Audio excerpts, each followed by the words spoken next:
Hi, everybody. Welcome to FNS Wrestling Podcast, episode 24. I am your host, and with me, as always, is my teenage son, Jackson. Say hello, Jack. Hello, and we're on our second day in a row of recording. Back in the studio for the second straight day with our flagship show every Saturday. Yeah. We talk about the Wednesday Weekly Night Wars Wednesday and a War. couple other things. Mm-hmm. Yeah, so I don't know what's new from yesterday. We did our year-end awards, the best of. So if Yes, you haven't checked it out already, please do that. Yeah, It we was pretty posted, good. recorded, and published that yesterday. So I it's actually up. did a bunch of stuff. Yeah, that was a lot of you doing the work, to be honest, which was great. You did a good job. I've already listened back to it. I know you won't, but I did. It sounded pretty good. So feel free to give us any feedback on that, listeners, if you checked it out. If you haven't checked it out, it is posted up there, so you can have a look at it. So that would be great if you could do that. So, I don't know. There's not much news since we talked yesterday. I haven't been updating all the fans on the Raptors. As you know, I'm the biggest Raptors fan ever. Yeah, and they finally picked up a win in this young season. Wasn't much of an off season, but they picked up a win against the lowly Knickerbockers. So they've got a win now, which is good. Mm-hmm. And other things in our life, virtual school starts Monday because we are still in a high-risk lockdown state. I don't want to. So there's going to be a whole bunch of us crushing our Wi-Fi on Monday all day, right? All of us will be online with at least one device. Not bad enough already. Our Wi-Fi is really good, actually. Just because your old phone had problems with the Wi-Fi. I don't even have an old phone anymore. It's not the Wi-Fi, but it's not the Wi-Fi. Trust me. So Weird. That's going to be interesting. We will have. You also have data though. So you have Monday. Will just be an asynchronous day where they just give you work and then you do it. Haha. But then Tuesday, you're into your regular schedule. I will punch the computer. Regular lunches, recess time, all that. So I don't know how that's going to work with your mother and I working online at the same time. It's going to be really interesting. Yeah, we're going to have online recess. I was about to say 2020, but I guess it's 2021 as well. The theme seems to be adaptability, right? You've just got to sort of, things change drastically from day to day, and you've just got to be able to adapt or you're going to get left behind. So I want to be left behind. We will figure out. I know you're not optimistic about online learning, but you'll be fine. I hate it so bad. I know, but you're a capable kid, right? There's lots of kids out there that are going to struggle and actually not be able to do well. Watch me get so many headaches just staring at a screen. Well, that's why you're going to be taking breaks when you have recess and lunch and stuff. Just as you normally would in your day, you'll still get breaks, and those breaks are for you to be off of devices, hopefully. So or watching, kicking it. You'll get a bit of a break. So yeah, we're ending our winter holidays, but going into sort of working from home and schooling from home. So we'll see how that goes. I don't really have anything else to chat about today. Do you? I mean, we just got together yesterday. My plan is to sit in the toy room, and that's where. Yeah, I use this studio as my office. Your mom just took the 40-year-old card table that started out in here. I want to sit in the toy room. That was the beginning of our podcast, was on that old card table. It was. Oh, yeah. Right? Oh, yeah. We used that for a couple weeks, and then... Yeah, and we were in the toy room as well. We were. Yeah, that's right. We recorded... And then I have the Xbox there. We recorded one in there before we got into this. Anyways. Yeah. That is lots of chatting, so let us head into our first official segment, which is always news and rumors.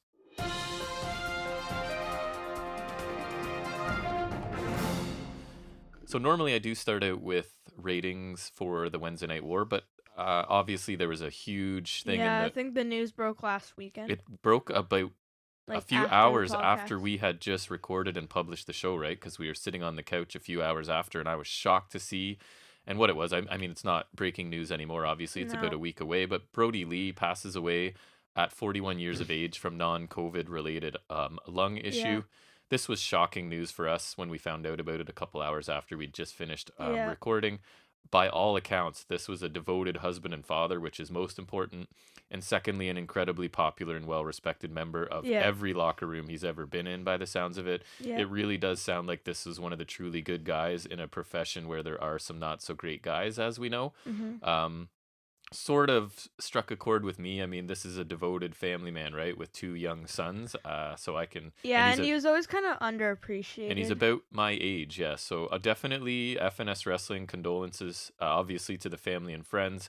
We've always been big fans of his work, even when he was underappreciated. Yeah. For me, it's been since he debuted in NXT as part of the Wyatt family, right? Like, I've been watching since back then. Always thought he was underutilized. Thrilled that I think he was having the run of his life in AEW. I'm thrilled that he got a chance to shine, right, in AEW, as he should. At least he got that little bit. Yep.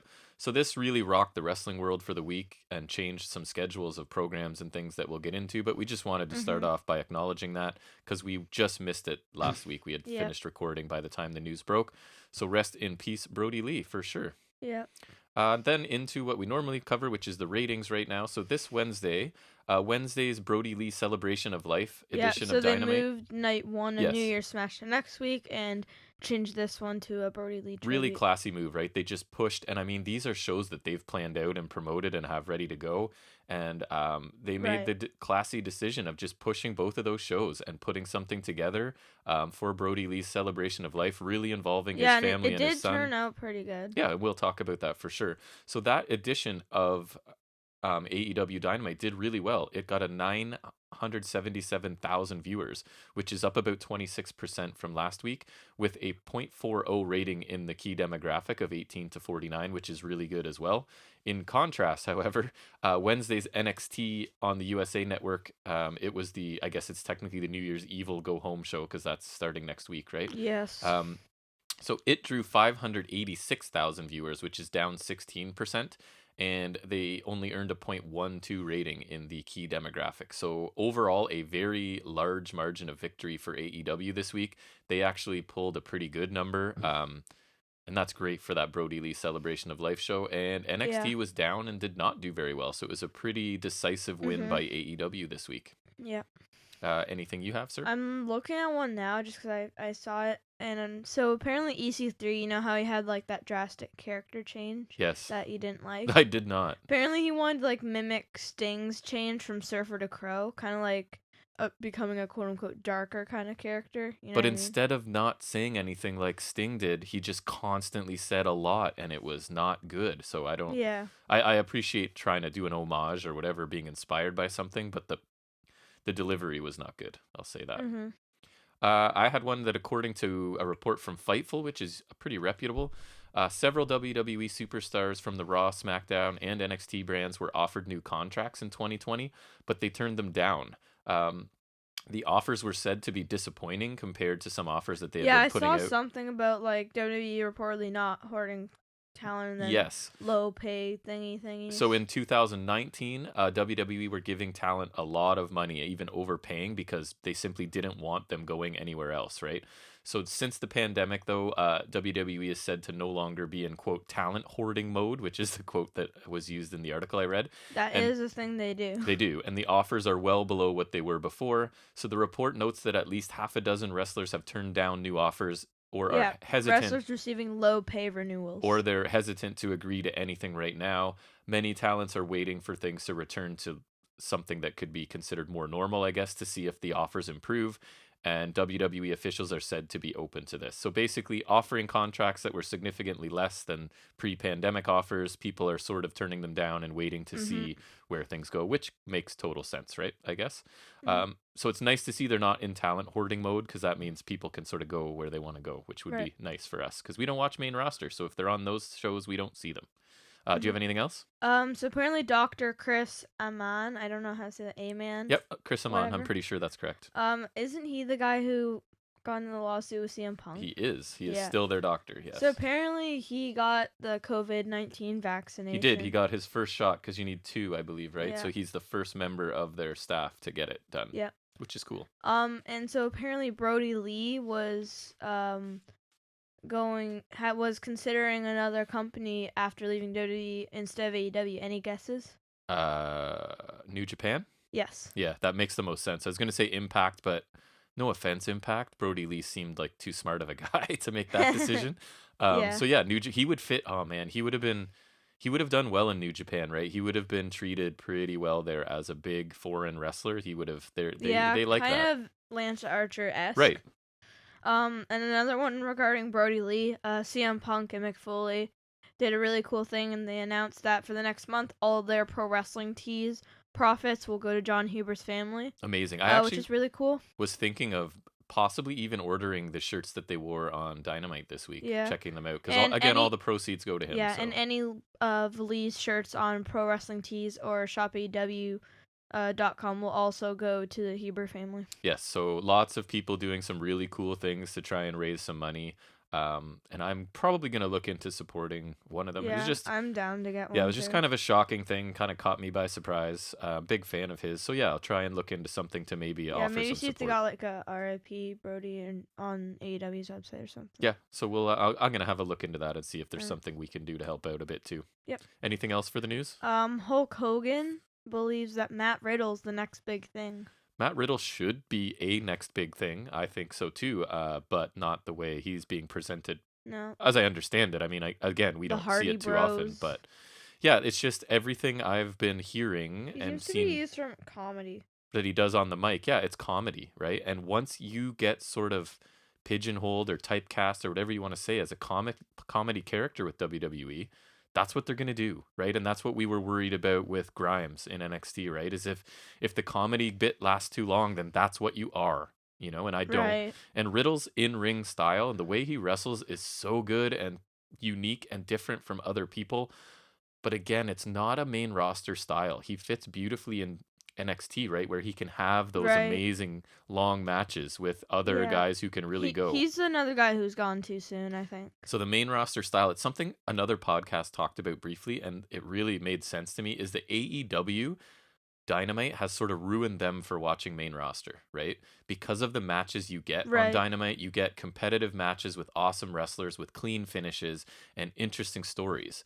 And this isn't a shot at the talent on the main roster, because as we've said, the main roster is as talented as it's ever been, as talented as probably any roster ever almost. It's the way they use them, right? It's not the talent. And I agree, it makes it harder to watch those shows after you see Dynamite, right? Mm-hmm. Even NXT sometimes. Agree. It's not in a great place right now, but hopefully it gets back to prominence. It makes it sometimes hard to watch NXT, but then NXT is also sometimes good, so that makes it harder to watch the main roster. It does. Which we've pretty much given up on. So yes. Speaking of the main roster, Orton versus Fiend reportedly set for Royal Rumble in a Firefly Funhouse match once again. What? Yep.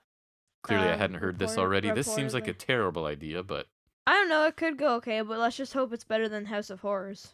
Yeah, and I don't know, this is still going on, like...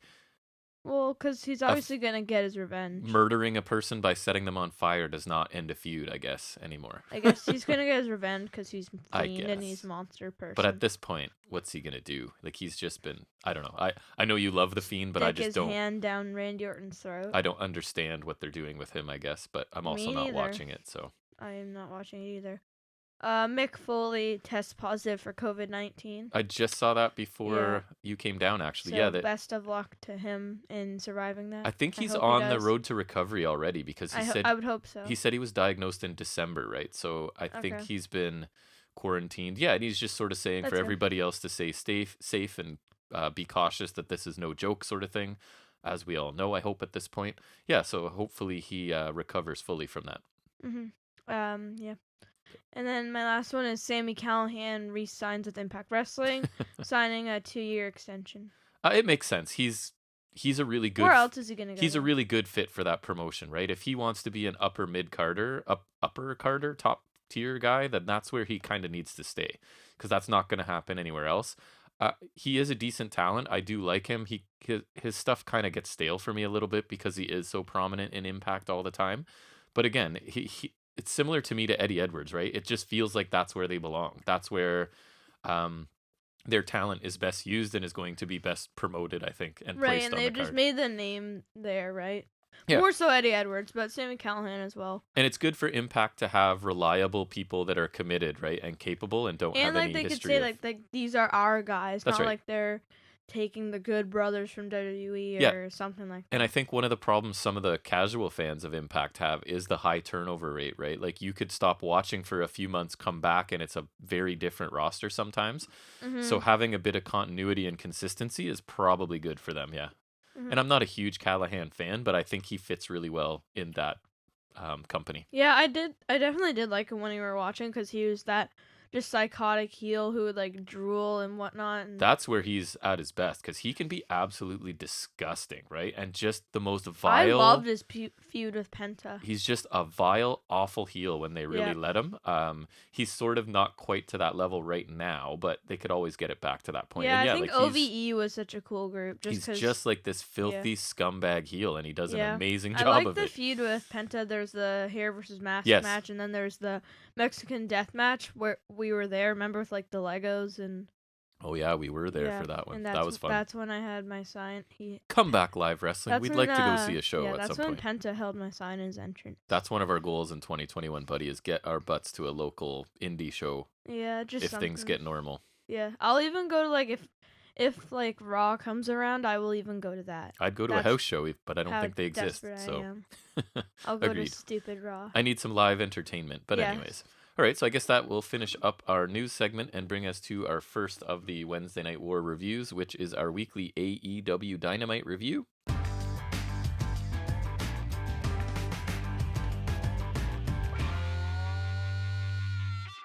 And that is mostly you, so take it away, sir. Okay. I was just taking a sip. That is fine. So the show starts with one of those tribute kind of logo thingies. Yes. And then everybody's standing on the stage. We get the 10-bell salute. Yes. Oh, before we begin, I just wanted to make people aware. Sorry, buddy. I should have said this before we started. I will not be very critical of this show. Yeah. It feels kind of in poor taste to be critical of people who are just trying to do their jobs while under incredible stress of someone that they work with and love tragically dying at a young age days before. So I have massive respect for all of the performers. Yeah, probably just like small, very small criticisms at most. So respect to all of the performers to persevere through this and put on a tribute show. So I don't think we're not rating it at the end, right? This is just sort of. I don't think so. I think it's kind of in poor taste. These guys, men and women, were battling through some serious. This is what I don't know if you've heard this word before. This is catharsis, right? This is cathartic, where they need to get those emotions out so that they can move on. And I think this entire show was just a giant act of catharsis for these competitors and friends of this guy to just get these emotions out so that they can hopefully move on. Yeah, so I will not be hypercritical of this show, but it wasn't a bad show anyway, so that doesn't make it hard. Yeah. So sorry, buddy, go ahead. And then we get Jon Moxley tribute promo. He's not making his official return. That's going to be next week. Right. But he talks about all the support for Brodie's family, all the cool stories that have been shared throughout the week. He talks about how great Brodie was and says 2020 has been rough for everybody. And he says this is like a penalty kick to the face of the pro wrestling community. But he says we come together again tonight to appreciate and honor Brodie Lee. Good. And as everybody does, they go out of their way to mention that this guy's a family man, right? That this is somewhat rare in the wrestling industry. And I don't think it's just like, oh, we're saying good things about him. No, I don't either. But I think like just based on all the stories and all the positivity, I think he was truly a good guy. Because people can just say nothing, right? But everybody to a person has basically gone out of their way to say what a great guy and a devoted family man this guy is. So I believe it. So we start with our first 6-man tag match of the night. We got I think at least 3. It's Matt Hardy and Private Party versus Colt Cabana and the Young Bucks. Yes, that is a weird team. It is. I just had a quick note that Colt is clearly and visibly upset at the beginning of this match, right? Yeah. So this must have been a super tough show for all of these people. I noticed on the nameplates it's purple lettering, and you were like, why? And I just assume it's Dark Order color. Makes sense. My colorblindness sort of, I missed that for sure. Young Bucks are sporting some cool Brodie Lee t-shirts, as we were talking about. Yeah, they are really nice. I'm going to look into them.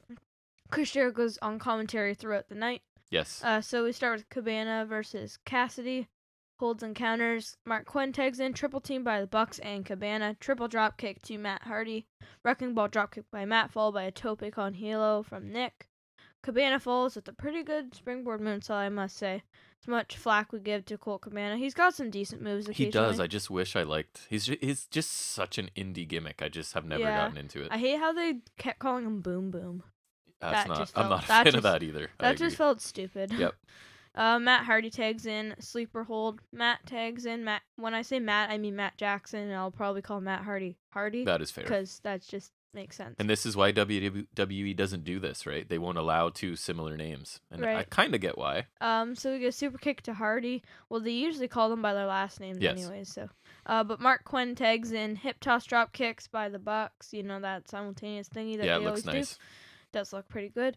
Matt Hardy pulls Matt Jackson out of the ring, but Matt Hardy's taken out. Spear on the outside to Cassidy from Matt Jackson. Dive by Quinn. Suplex for 2 by Quinn. Isaiah Cassidy tags in. Corner stomps by Cassidy. Hardy tags in. Corner shoulder blocks. Quinn tags in. Drop kick by Quinn. Cassidy tags in and hits back suplex for 2. Hardy tags in. Cassidy holds Matt and Hardy taunts like way too much before an elbow drop to the ribs. Right. Quinn tags in. Corner moves by Hardy Party, which is all 3 of them. But Matt counters Hardy's attempt and a crossbody for 2 by Matt Jackson. Side effect by Hardy for 2. A twist of fate by Matt Jackson, so using Hardy's own move. And we get a Colt Cabana hot tag. Springboard moonsault, strike combo to Cassidy with the bionic elbow, I think. Yes. Whatever. Spinning head scissors to Quinn. The flying apple for 2, which is basically Naomi's rear view. Yeah, we had to be like, what's the flying apple? It's just he jumps and hits you with his butt, basically. Yes. Yep. Hardy takes out Nick. Quinn tags in. Nick throws Cassidy off the turnbuckles and super kicks Hardy. Hardy takes out Matt and Cabana, and Nick hits his flurry. Gin and Juice followed by Twist of Fate, and then a Senton Bomb and a Shooting Star Press by Private Party for near fall, and the pin's broken up by Matt and Cabana. I was going to say, there's no way he's kicking out of all that. Right. Tag team finisher, then Hardy's finisher, then 2 dives. Like, yes, he better not that's kick insane. out of that. Hardy grabs a chair, but Quinn refuses, so again, Hardy just acting weird. Yeah, I'm kind of trying to do some heel tactics, but they're not going along with it. Chicago Skyline by Cabana, which is where he has him the fireman's carry, just drops him on the top rope. It's looked pretty cool, actually. It's like, I'm not doing it justice. He's standing on the turnbuckles and then drops down. Really fast. In the corner. It's like, it's cool. You gotta see it. It looks good. I like it. It's hard to explain. Yep. And then a Meltzer driver by the Bucks. Cabana does the Superman pin to get the win for Cabana and the Bucks. Right. And the Acclaim come out, and before they say anything of note, SCU throw them in the ring, double super kicks, and a double bionic elbow, and they get beat up. Great. I thought this was a really good opener. Fun opener. I really liked the finishing sequence where they sort of combined their moves, and then the Superman pin by, what's his face, Cabana. So yeah, I thought this was a good start to the show, and I was impressed that all these guys were able to just start such a. It must be so hard, and I imagine it's one of those, once you get started, you sort of just focus on the wrestling, right? It's the before and the after, especially the after for all of these performers tonight. Seemed pretty rough once they were done. So yeah, I thought this was a good opener to the show. This was good. Next we got Darby Allin promo, just talking about Brodie Lee. He says he first met Brodie when Brodie debuted in AEW. And he says when he talked to Brodie, unlike some others, there was no ego and he wanted to elevate everyone, again, putting over the fact that he really was a great guy. Yep. And Darby just says he wishes he could have wrestled Brodie, which I also agree, because that would have been a killer match. He said it was the number 1 guy he wanted to wrestle. Yeah, and again, that would have been a great match. For a guy in this industry to be said to have no ego, that's also pretty rare, because there are some giant egos in the world of wrestling, Shawn right? Michaels. So Brodie Lee was sort of a different breed, I think, in a good way. Yeah, you love to hear that kind of stuff, and I do agree that would have been an amazing match. And all of these are just sincere, heartfelt, really good promos. If anyone rips them apart, I would think that they are not a very great person, because these are people just being sincere and honest about a friend they've lost. So I have no complaints. Yep.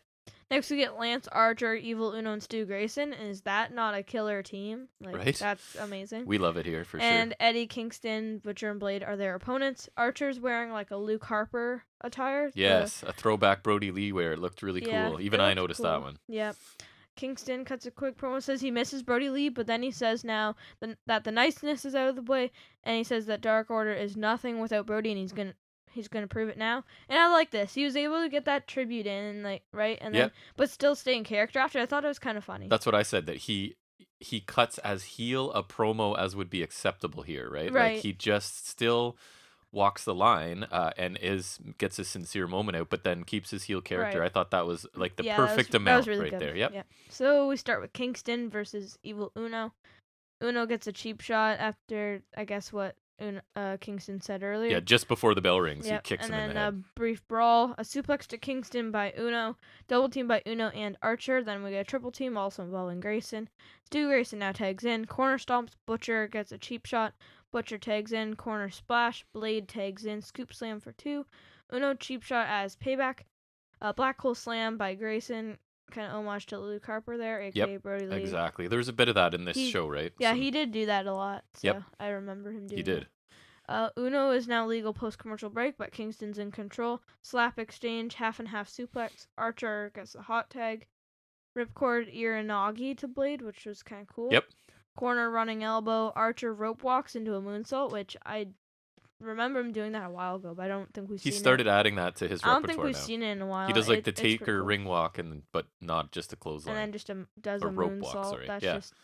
It's pretty nuts for a guy that size. A strike exchange with Butcher, who came into the ring, but not legal. Pounce by Archer.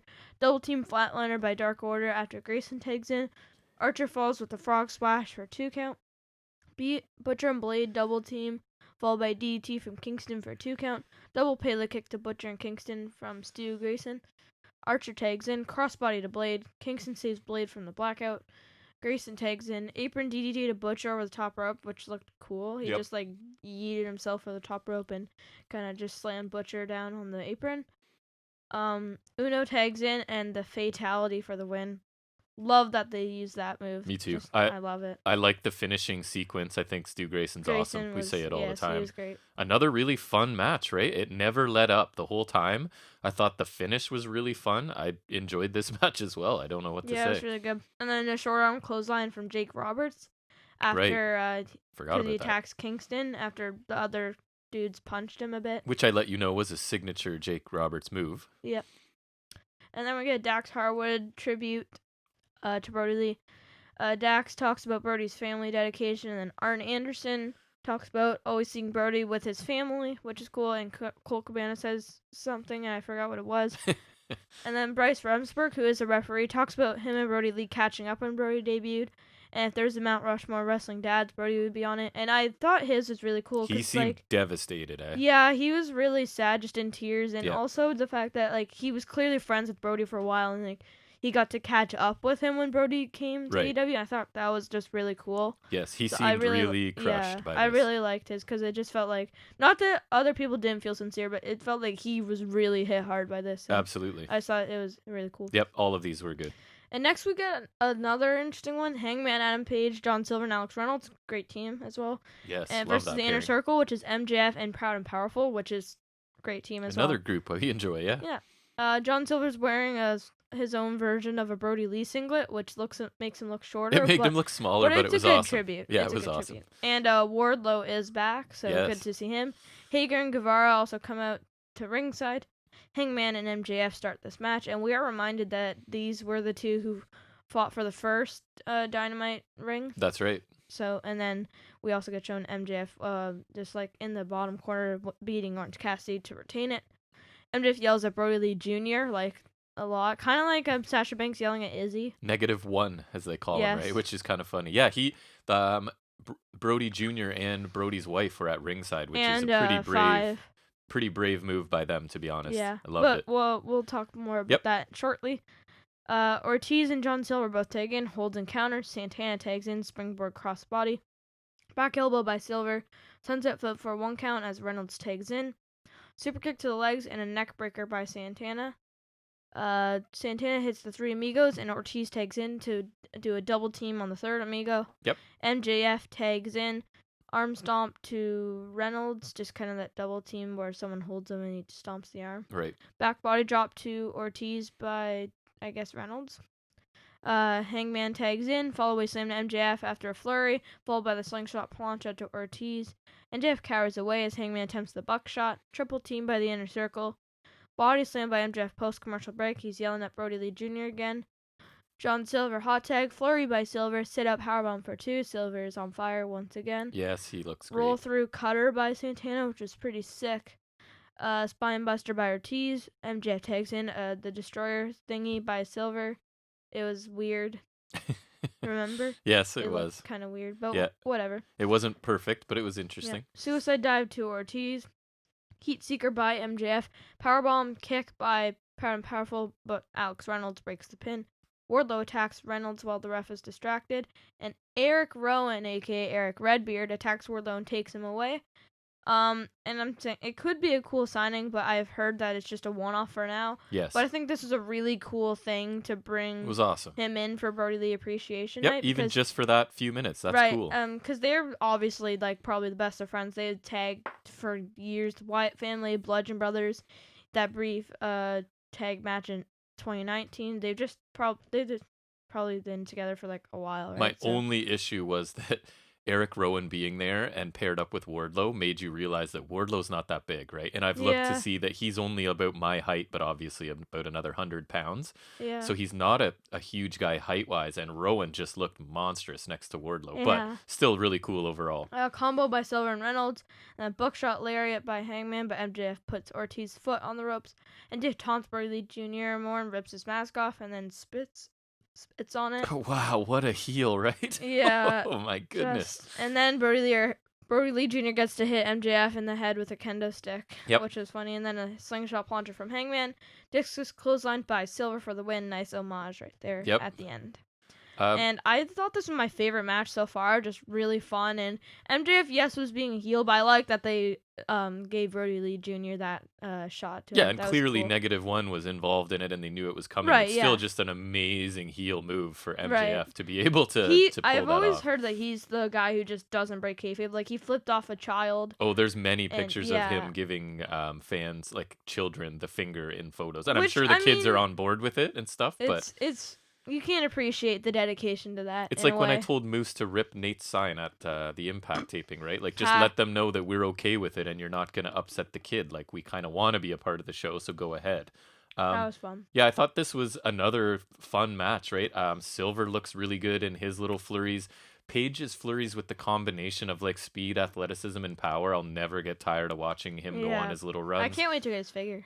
Really emotional moment in the ring afterward, and Rowan came back to sort of join in that as well. Yeah, he had like a sign. Another just really fun match to watch on a show, which is exactly what people needed. It was kind of cool because you could see Rowan and Silver, especially, were really sad, and like Hangman was hugging Silver. Like, it's okay. They were sad for sure. Yeah, and it was cool. I just really liked that they brought Rowan in. I thought that was a great touch. It was a very nice touch. Yeah. Classy. They really thought about what they could do to honor this guy, right? And they did it. Yeah, and we'll talk more about that later at the end of the show when they do another thing. But even if it's like a one-off, I think that would almost make it more special that they brought him in, because like they didn't even have to sign him, but they still felt the need to bring him in for this show, right? Yep. It just shows the care they put into the show. And just an easy way to get a bit of surprise factor in the show too, right? Like something we did not expect at all, but even if it's a one-off. Very pleasant surprise. Cool. Yep. Next we get Eddie Kingston tribute promo. Kingston says he misses many things about Brodie, and he talks about how Brodie was a warrior. Yep. Classic Kingston. Yep, another good tribute. Next we get Anna Jay and Ty Conti. So Anna Jay, the Dark Order, versus Britt Baker and Penelope Ford. Baker versus Jay to start. Holds encounters. Ford tags in and Conti tags in as well. Clothesline for a 2 count. Judo arm throws by Conti. German suplex by Ford for 2. Baker tags in. Cravat knees. Double knee thingy on apron by Ford. Double knee thingy. Yes. Nice. Double pump kick, and Ford and Conti are both down post-commercial break. Baker and Jay both tag in. Flurry by Jay. Backstabber by Ford. Slam by Conti. Sling blade by Baker. Fisherman neckbreaker for 2 by Baker. Ford tags in. Blockbuster for 2. Jay counters a handspring into the Queen Slayer, and Ford taps. Jay and Conti get the win, and Jay also looked pretty sad. So that she did. I'm sure she was probably sad, because I think Brodie Lee was very crucial in her recent success. She was very bland, and then she got brought into the Dark Order. Just saw something before we started. I forget who Brodie Lee said it to, because they posted it, but that something he said, I think he was sick for a while right at the end, and he said he told whoever it was to look after Anna Jay, because she's going to be basically a huge star, and that he doesn't want the business to get to her, right, and tear her down. So he sort of wanted someone to look after her, because she's super young and new to this, right? I enjoyed this. That's really cool. I enjoyed this more than I thought I would. I thought this was Anna Jay's best work, and this is the first time where I see her and I'm like, I see this. I think this girl's going to be amazing because she's definitely a future star. She's barely been wrestling at all, right? So already looks pretty good, has a cool look, can do some stuff. Cool finisher. I thought Penelope Ford hit some cool moves. Everybody else did a good job as well. All four got a chance to shine. This was one of the shorter matches, but just short and sweet. Yeah, really. And I don't think that, especially with Anna Jay and maybe Tay Conti as well, it doesn't need to be super long because that's when they may start to look a bit green, right? And just got a nice win for another Dark Order. Yeah, I like this. I thought this was the best I've seen Anna Jay, and I'm happy for her. Yep. So Tony Schiavone does a post-match interview with Britt Baker. Baker says this was a conspiracy and the whole thing was rigged. Kind of staying heel, and then Rosa attacks and referees separate them. Yes, that is correct. So furthering that feud should be a good match. It should be. I would hope. I'm looking forward to it. And I regret to inform you, Snoop Dogg is a special guest next week. I am going to. I don't mind this. Myself. Snoop Dogg's cool, man. And I don't think WWE's happy about it either. I've heard they are very unhappy. So that adds to my sort of openness to it. I guess. I do. Okay, that's fair. I do want to see it just because it'll make them Makes mad. Vince. I just picture Vince seething because they thought Snoop Dogg was theirs, right? And he even did Sasha Banks' new theme. And they refer to him all the time when they're talking about Sasha Banks, right? Right, so, and he did her entrance at WrestleMania 32. So it'll kill Vince to say Snoop Dogg's name and feel like he's promoting another company. So yeah, that's what I kind of enjoy. That is kind of funny. Yeah. So we get a bunch of advertisements for New Year's Smash. Kenny Omega versus Rey Fenix. That's going to be amazing. World title match next week. Yep. Jon Moxley returns next week. Also amazing. Thank you. Hikaru Shida versus Abaddon. Women's title match next week. I fear for this. I do too. I don't know. I think it might. Listen, maybe Abaddon's way better than I think she is. Yeah. Wrestling wise, but otherwise, I think they've got to figure something out. I think this is like the Fiend. It's too soon for a title match. She's gonna be hurt by loss, and Shida doesn't need to lose it to someone who hasn't been proven to be great in the ring. But it just feels like Shida's keeping it because what else are they going to do, right? And that kind of is starting to annoy me. I really think Britt Baker should win the belt. I think that's going to be the plan. It's just how are we going to get there, I guess. Right, maybe she beats Rosa that for would now, make sense. And then they could revisit that as a title feud. Because Rosa doesn't even work for them, right? So you would think Britt goes over and then ends up facing Shida. Makes sense. That's my dream booking right there. Yep. Young Bucks and SCU versus the Acclaimed and TH2 next week. That looks pretty good. Yep, I could watch that. I do like TH2. Get Me to too. see their entrance, so that's nice. Jake Hager versus Wardlow next week. And Hoss fight. This could be a decent Hoss fight.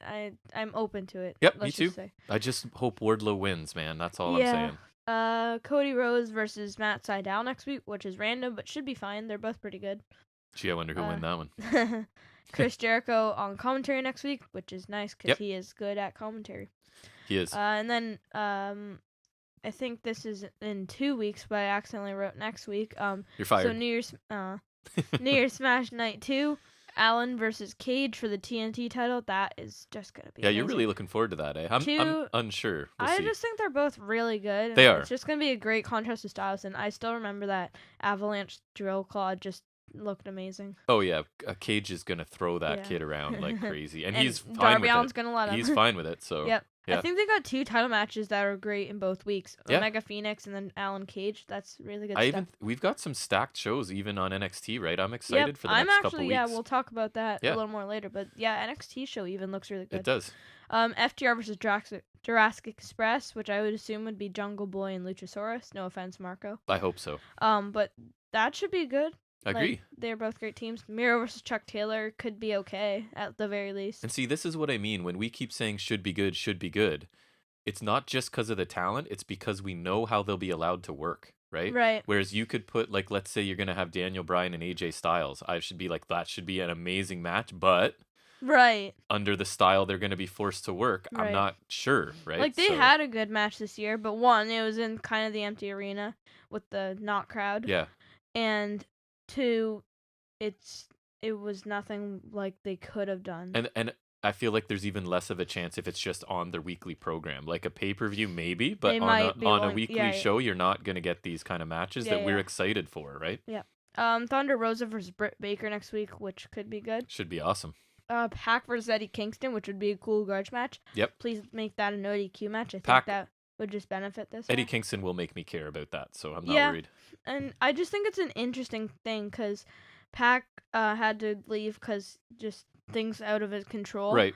And then Eddie Kingston kind of took the Lucha Bros into his stable, and the Pac's like, yo, those are my homies. That's and right. Then it's I want him back. It is kind of an interesting feud, Yep. so that should be cool. And then we get a Chris Jericho tribute, and he tells a story about Brodie's intelligence. Yeah, he focused on how smart the guy was. He really did. Which I think was a cool Me too. way to go about it. And I didn't know, like, they are extensive history together, right? Yeah. Those two. And I know they worked a lot of matches, because I remember, I think it was United Champions in maybe 2015. Yeah. There was a tag match, or maybe it was 2014 or 2015, and the mystery partners Chris Jericho, and that was against the Wyatt family, Reigns, Ambrose, and Jericho. Right. So I think that's at least one example I can think of. Yep. But, and then Jericho says his dog doesn't like many people, but when Brodie came to his house, his dog liked him instantly, which I think, if that's true, that's just amazing. I think that's probably true, and dog lovers will love that story, true. right? Yeah, like the idea that animals can sort of sense decent people, maybe. I don't know. That was That's cool. Cool little anecdote for sure. Yes. And so our main event is a Brodie Lee Jr. dream match. It's Team Taz versus three of his favorite superstars. Cody Rhodes makes sense. Orange Cassidy makes sense, and Preston Vance, aka 10. Probably just because he was around him backstage and probably knows him well. I thought this was, even this whole show, they really, really considered -1 Brodie's son and made the main event for him. I just thought that was so classy and cool of them to do. I was really impressed with the company. Yeah, couple this with the fact they literally moved like their special show to the next week. It's just really cool. And this is sort of their thing. They're seen as the wrestling promotion with a heart, right? Which is different from a lot of promotions. So this seems to be further evidence that they do care. Yep. So we start with Cody versus Will Hobbs. I refuse to call him by his current ring Powerhouse. name. I'll do it for you. Starks tags in after Hobbs knocks down Cody. Corner chops by Cody. Shoulder tackle by Starks. 10 tags in. Hobbs gets a cheap shot and Starks takes control. Shoulder tackle by 10. Wheelbarrow suplex by 10. Hobbs tags in and wants Cassidy, I think it was. So Cassidy tags in. Hands in pockets. Lazy shoulder tackle to Hobbs, but then Hobbs flattens him afterwards, which I thought was funny. Yeah. Stalling suplex post-commercial break by Hobbs. Cage tags in, does the same. Starks tags in, but Cassidy counters Starks' suplex into a suplex of his own. Cody gets a hot tag, because of course, why wouldn't he? Clotheslines and a scoop slam for 2. Cage gets a cheap shot, a double clothesline. Cody and Starks are both down. 10 tags in, takes out Team Taz on the apron. Power slam to Starks. Power bomb by 10, I would assume Brodie Lee tribute. Yep. Spear by Starks for 2. Starks counters the beach break, but Cassidy counters Rochambeau into a DDT, so they counter each other's finishers. Hobbs takes out Cassidy. Super kick by Cody to Hobbs. Flatliner by Cage to Cody. Pump kick by 10 to Cage. Tornado DDT by Starks for 2 on 10. Taz grabs chair, but Arn has one too. Arn Anderson, that is. Right. Orange punch to Starks. Crossroads to Starks. Spinebuster by 10 to Starks for the win. Yes. So 10, Rhodes and Cassidy get the win. Team Taz attack. Q Sting, I assume. Lights go out. Darby Allin, I'm like, thank God. And then Sting comes out anyways. And I'm like, damn it. And the heels run away. Yes, because when Darby Allin comes down, they're like, okay, we can take you. You're a young up-and-comer who's kicking butt. And when an old man comes out, oh, we better get out of here. Yes. But they retreat to the entrance stage. This match was more pandering than others. But to be fair, it was a tribute match and a team picked by Brodie's son, so I don't really care about that in this case. But of course, we had to have Sting. And I like that another little detail from this show, right, is that any match involving any Dark Order people, they won. They won every match all night, which is really cool. This was my least favorite match of the night. It still wasn't bad, but the more I see Team Taz, the more I don't think that Starks belongs there. And I think he needs to get out of there and do something else. Yeah, they just keep getting booked terribly, and also he's a decent talker. And Taz seems to have a stable of like quiet monsters, and then you have this small athletic guy who can talk. He just doesn't seem to fit, and I don't see him. And I just think what they've been doing lately, running away from an old man, is not helping this young up-and-comer who has a future. Yeah, I think he needs to get out of there, and maybe Taz can pick up somebody else or something, but even Archer being part of that group would make more sense to me. But Yeah, I don't see Starks as part of that group, and I'm hoping something else happens for him. The rest of them feel like a good fit. He just doesn't. He seems like he should be on his own or doing something different to me. Maybe he will be going forward. I don't know. Then we get a Cody tribute in the ring. Talks about everyone sharing stories of Brodie Lee.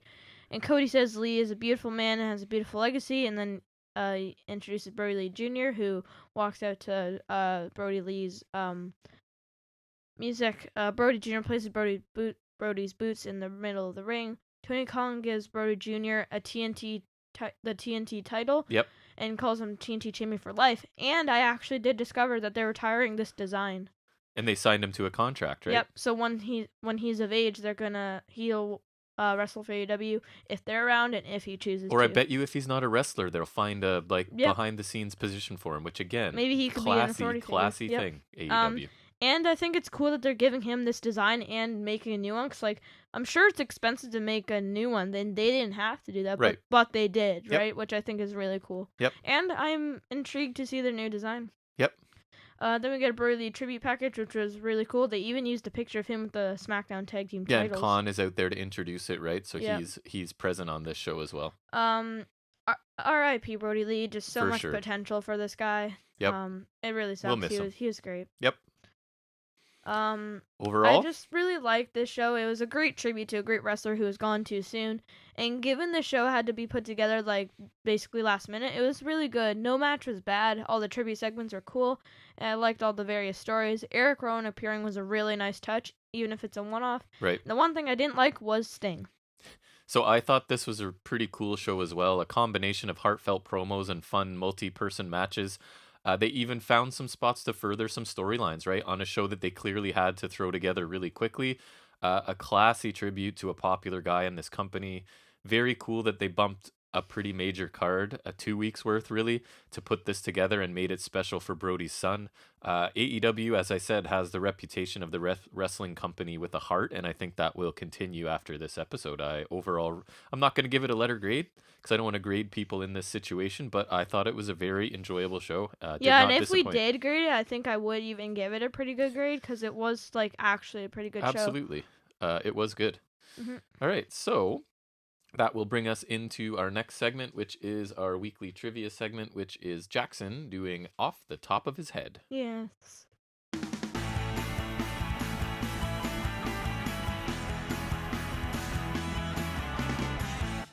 All right, so this week, I was just finished watching ROH when I started thinking about what I was going to do for Off the Top of His Head. So it is ROH to WWE stars. So I describe their time in ROH, and you tell me who they are. Okay? So I have 3 or more clues for each person. If you get it early before all the clues, I'll just read the remaining ones and then move on to the next person, okay? So most of them have 3. A couple I might have 4, okay? Okay. All right, so here we go. And you don't know a ton about ROH, so this is going to rely on some clues probably. All right, so first one. This wrestler... And, I do also have it. The first chunk are... successful wrestlers with a successful transition, and then the final few are a few that were less successful. Okay. Because I think they're a little harder. Okay, so this wrestler had quite the cult status in the indie scene as a masked luchador who was always happy to thrill the audience. Sami Zayn. Correct. And his name in that company? El Generico. Correct. So the other 2 clues I had for El Generico, he spent 7 years in Ring of Honor where he won the ROH TV title once. He also won the tag titles with Kevin Steen, aka Kevin Owens, and found huge popularity. Good job. All right, so second one. This wrestler would debut in Ring of Honor in their Liverpool shows in 2007, where he faced off against Roderick Strong and Evan Bourne in losing efforts. Take a guess. I got 2 more clues coming. I don't know. Okay. So Liverpool would be the key one there. So next thing. Yeah, I know. His impressive ability would make ROH come calling again as he faced off against Daniel Bryan, and then in ROH's Manhattan Mayhem would lose to Davey Richards. Walter? Nope. Pete Dunne. This one I think you'll get it. Ready? After some years at Dragon Gate, this wrestler would be called upon by WWE, where he would soon become NXT champion and hold the title for 287 days. Pac is correct. His WWE name, please? Neville. Thank you. Adrian Neville. All right, next. This talented big man was not in ROH long, about a year, and his time there was not exactly a success. So there, but he was successful elsewhere. Luke Harper. Correct. What, R.I.P. really? Luke Harper, yes. Oh. The other clues. He was called by WWE in 2012 and was made part of a tag team within a larger group, right? So the Wyatt family is what I was referring to there. He became an NXT tag team champion and later an Intercontinental champion. Yep. And the final clue was his recent death at a young age rocked the wrestling community. Yep. All right, good job. This one. This wrestler is one of the main stars who delivered Ring of Honor into stardom by dishing out some unreal matches for them, including 5-star match against CM Punk. Samoa Joe? Yes, during his 21-month reign of his ROH title. Other clues included he would usher Ring of Honor to success but would leave for TNA where he had a big impact, no pun intended, throughout his career. Final clue was he left TNA in 2015 because of its pathetic state and would return to ROH for a short stint before finally joining WWE NXT, where he eventually became a 2-time champion. Samoa Joe? Yeah, still Samoa Joe, yes. Wait, what, twice? You already got it. Wasn't he NXT champion twice? Yeah, no, I mean, like, he's on the list twice. No, I was just finishing those clues. Oh. Remember I said if you get it before I finish the clues, I'll finish the clues. I don't know why I thought there was a new question. That's okay. But I did. That's okay. This is a new question.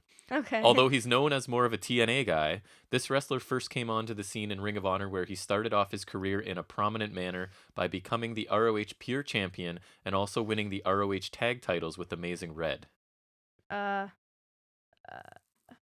TNA guy mostly. Quickly. This is not good Jay radio. Lethal? Sorry? Jay Lethal. Who? Jay Lethal. No. After a glittering career in TNA, where he'd win everything there is to win and develop himself as one of the best wrestlers in the world, this star would again return to ROH in 2013 and appear in many of their TV tapings while also avidly working for New Japan Pro Wrestling. Austin Aries? No. Final clue. He finally got the long-awaited call from WWE and made his debut in the Royal Rumble and has been at the top tier ever since. Ooh. Who made a big Rumble debut? AJ recently? Styles. There you go. I was like, really? I thought that clue was automatic. All right, next person. This wrestler was quite the wrecking ball in Ring of Honor as his stiff, hard-hitting moveset and ability to pull off amazing matches made it extremely valuable to the promotion who paid him well to keep a hold of him. That's a tough clue. Wait, can you say it again? Wrecking, hard-hitting moveset, ability to pull off amazing matches. Signed him to a... Keith Lee. No, good guess though. Too recent. He would win the ROH Championship and also the ROH Tag titles in his 7 years at the promotion, where he was among the main men on the roster. Kevin Owens? Correct. Oh, nice. Name in ROH? Kevin Steen. Correct. Final clue. He would get the call from WWE in 2014 where he would betray his good friend to make an impact on his first night and establish himself as this arrogant heel who soon won the NXT title. Yes. All right, next person. This wrestler would impress ROH with his debut in the CZW Invasion angle and would push for the ROH World Championship soon but failed to win it. Dean Ambrose? Nope, good guess though. Next clue. He would win the ROH Tag Team titles and had an amazing 363-day reign as tag champion. Ooh, Sami Callihan? Nope. Afterwards, he'd leave ROH and join WWE's developmental territory in FCW, where he had an impressive outing and soon got called to the main roster, where he'd be booked strongly and win the U.S. title, holding it for 239 days, and went on to win the Andre the Giant Memorial Battle Royal. Cesaro? Correct. Name in ROH? I don't know. Claudio Castagnoli. How am I supposed to get that? That's back when I used to watch ROH. That is weird. All right, next person. This wrestler would be a force for Ring of Honor during his years at the promotion, where he put in amazing matches day in and day out. Sorry, that's a very vague clue. So amazing matches day in, day out. Daniel Bryan. Nope, that's a very good guess, though. Having won the ROH Tag Team titles and then the prestigious ROH World title, he would decide to leave for the WWE in 2010. 2010. Someone who can really wrestle in 2010. Daniel Bryan. Nope. He would arrive at FCW and become the inaugural FCW champion and also won the FCW Tag Team titles with Richie Steamboat. Chris Hero? Nope. Here's the clue where you'll get it. I try and make the clues more obvious because you don't know much ROH. After FCW transitioned into NXT, he would win the inaugural NXT championship. Now I feel stupid. Right? Seth Rollins, Tyler Black. Correct. Whatever. Next one. This wrestler would join Ring of Honor as a nobody, but would soon have many eyes on him because of an exciting feud with Raven, culminating in some extreme matches. Oh, I know this one. CM Punk. Correct. Very good. The remaining clues. He would form the Second City Saints with Colt Cabana and win the ROH tag titles twice, and then go on his own Summer of Punk, where he put on some incredible matches with Samoa Joe, with one being a 60-minute draw rated 5 stars by Meltzer. Final clue was he would take an offer from WWE and leave ROH in tears, join OVW, and become the OVW champion soon enough. And then ECW, and then WWE, and then nothing. All right, next wrestler. This wrestler was called the founding father of Ring of Honor during its debut show. So we're going right back to the beginning. Dan Bryan. Correct. Name then? Bryan Danielson. Correct. Became ROH champion in 2005, went on to have a 15-month title reign during which he won the ROH Pure Championship, would lead ROH to more success before moving into his dreamland of WWE. When the ROH Pure title was around then, did it have, were the Pure matches the same thing? I don't remember. I didn't actually see it back then, I don't think. Bryan was before I started watching regularly. So I want to say yes, but I'm not sure. I'd have to look. I would assume, but... And then the last clue for him was he was part of the inaugural NXT and would be regarded as a weak underdog no one paid much attention to. Who is a vegan. So dumb. All right, so now we're into the not-so-successful transitions, right? I only have 3 or 4 of those. So he won his first competitive title in the ROH World Tag Team Championship with Christopher Daniels. Kazarian? No, but good guess. That's what I would guess. He was in WWE. He's literally my encyclopedia. He joined WWE through their developmental system in OVW and FCW and would debut on the main roster in WWE's ECW brand. That should be helpful. Mike Knox? Nope. He was a highlight of the show, winning matches with his amazing shooting star finisher. Evan Bourne. Also known as? Matt Sydal. Correct. Nice. All right. This wrestler had quite a good following in Ring of Honor, where he was 2-time ROH Tag Team Champion with his good friend. Orlando Jordan. No. He was signed by WWE Developmental in 2007 and spent a year in OVW before making the move to main roster. Elijah Burke. Where he would mostly be a jobber who lost every match and mostly participated in battle royals or qualifiers. Sylvester Terkay. Who did we just see in the WWE encyclopedia that you weren't sure I would know? Scotty Goldman? Correct. Colt Cabana. Yeah.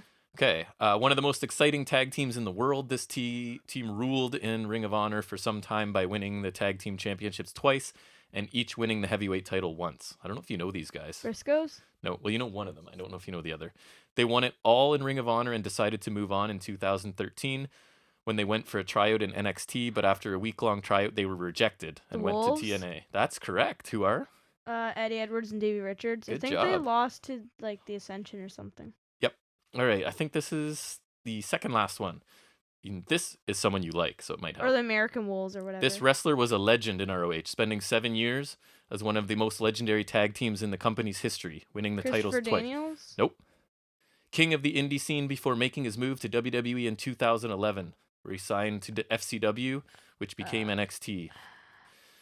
Jack is a big fan of him and thinks he could be a mid-card champion. Kip Sabian. No. Aw. Big guy. Brian Cage. Cassius Ohno. Yes. Last was one. great. First ever Ring of Honor champion. Crown jewel of the promotion for years. Daniels? Nope. Sorry, this one's you're not probably gonna get it. Win the second season of NXT with Team Lay Cool. Loki Kaval. Loki Kaval, yes. Yeah. Sorry, that was a tough one for you, but you did pretty well because you don't know much about Ring of Honor. Yeah. All right, so I've been watching some YouTube, so I know a bit. Yeah, you knew, and some, if you knew their WWE history, it ties in. All right, so that will lead us to our next Wednesday night review, which is our NXT review.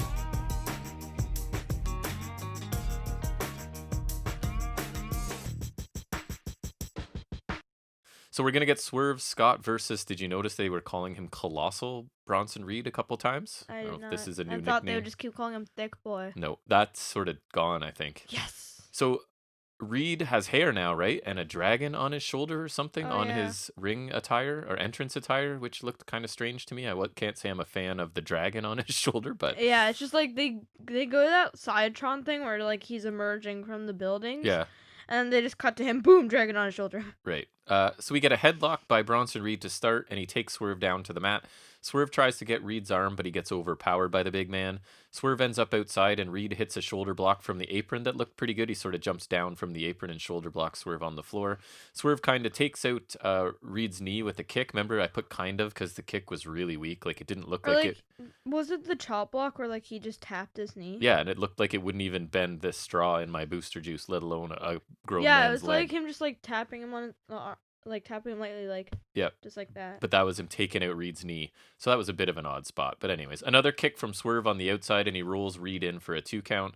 And I thought there was really something awkward about that little stretch. It was like there was a miscommunication. They weren't quite sure what to do, and this simple stretch took a little bit longer than it should have. It was just something I noticed at that point. We get a jumping elbow to Reed's back from the ropes by Swerve, uppercut by Swerve, another kick to the leg, and a jumping flatliner for 2. I do like flatliners, so that was nice. Swerve works the leg of the grounded Reed at this point, and then we get strikes and kicks to a standing Reed, and it just fires him up, and he ends up sitting on Swerve's chest for 2.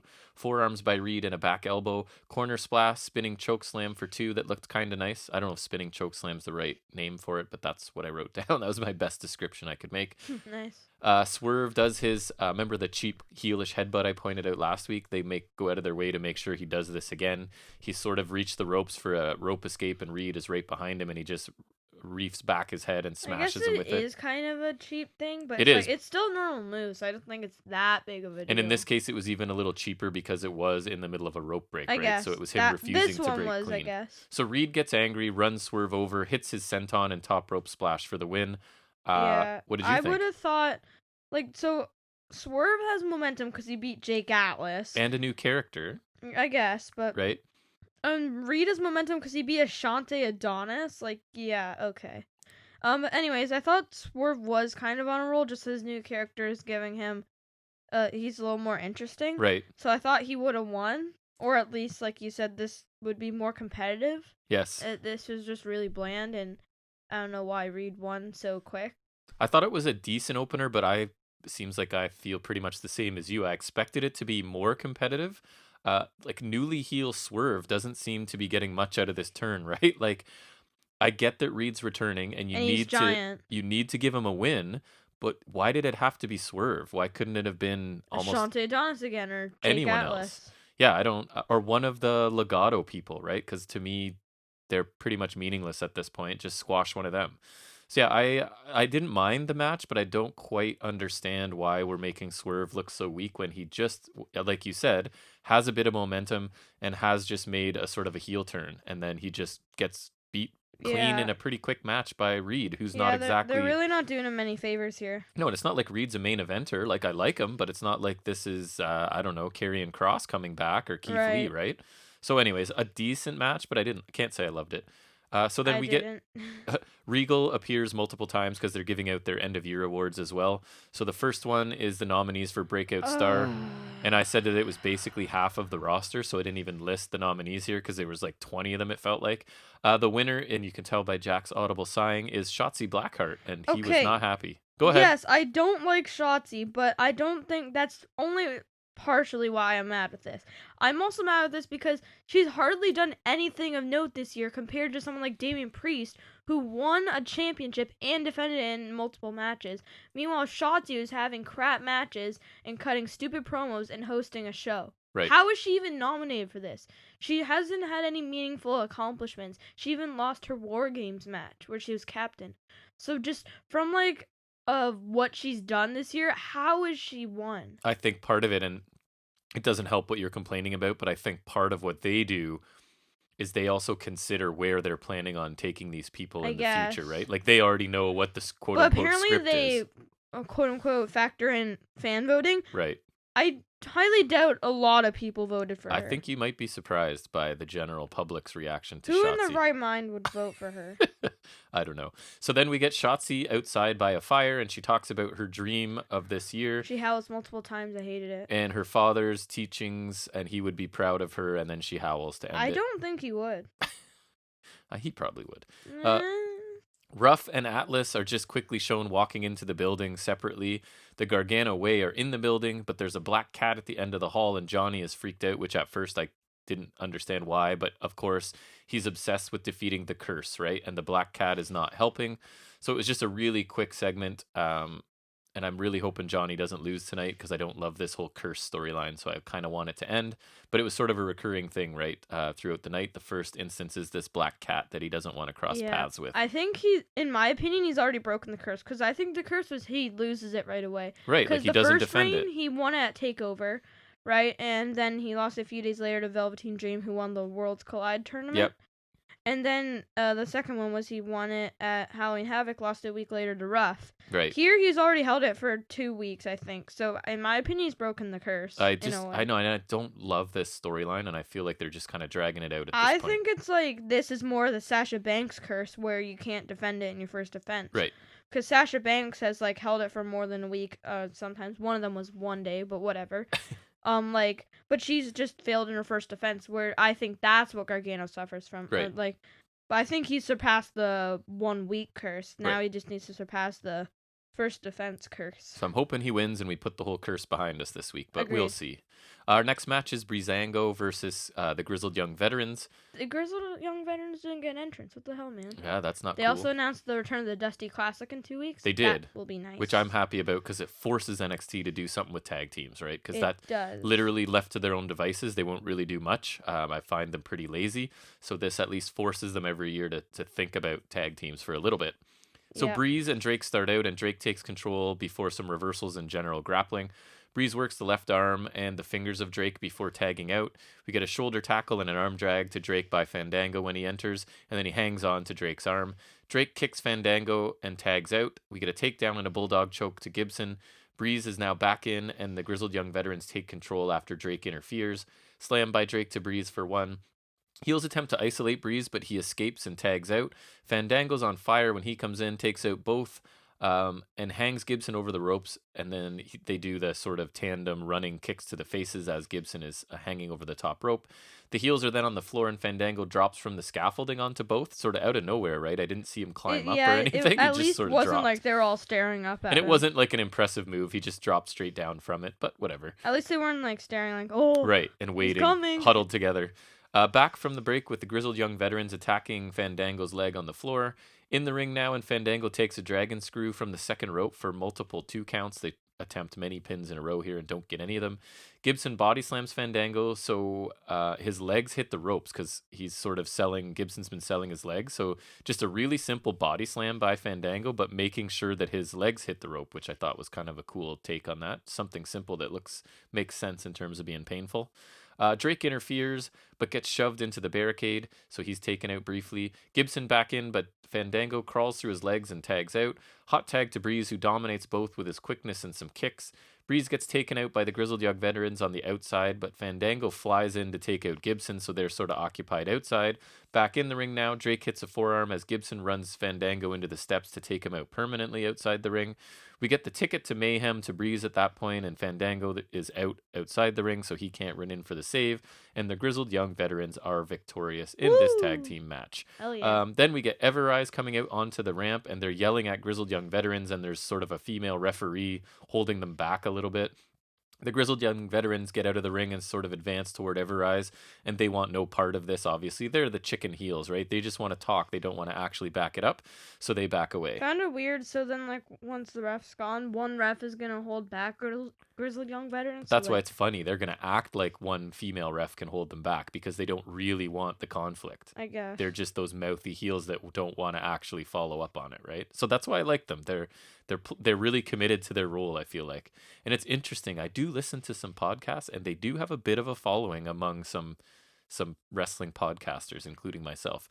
So I thought this was a decent but a pretty standard tag team match.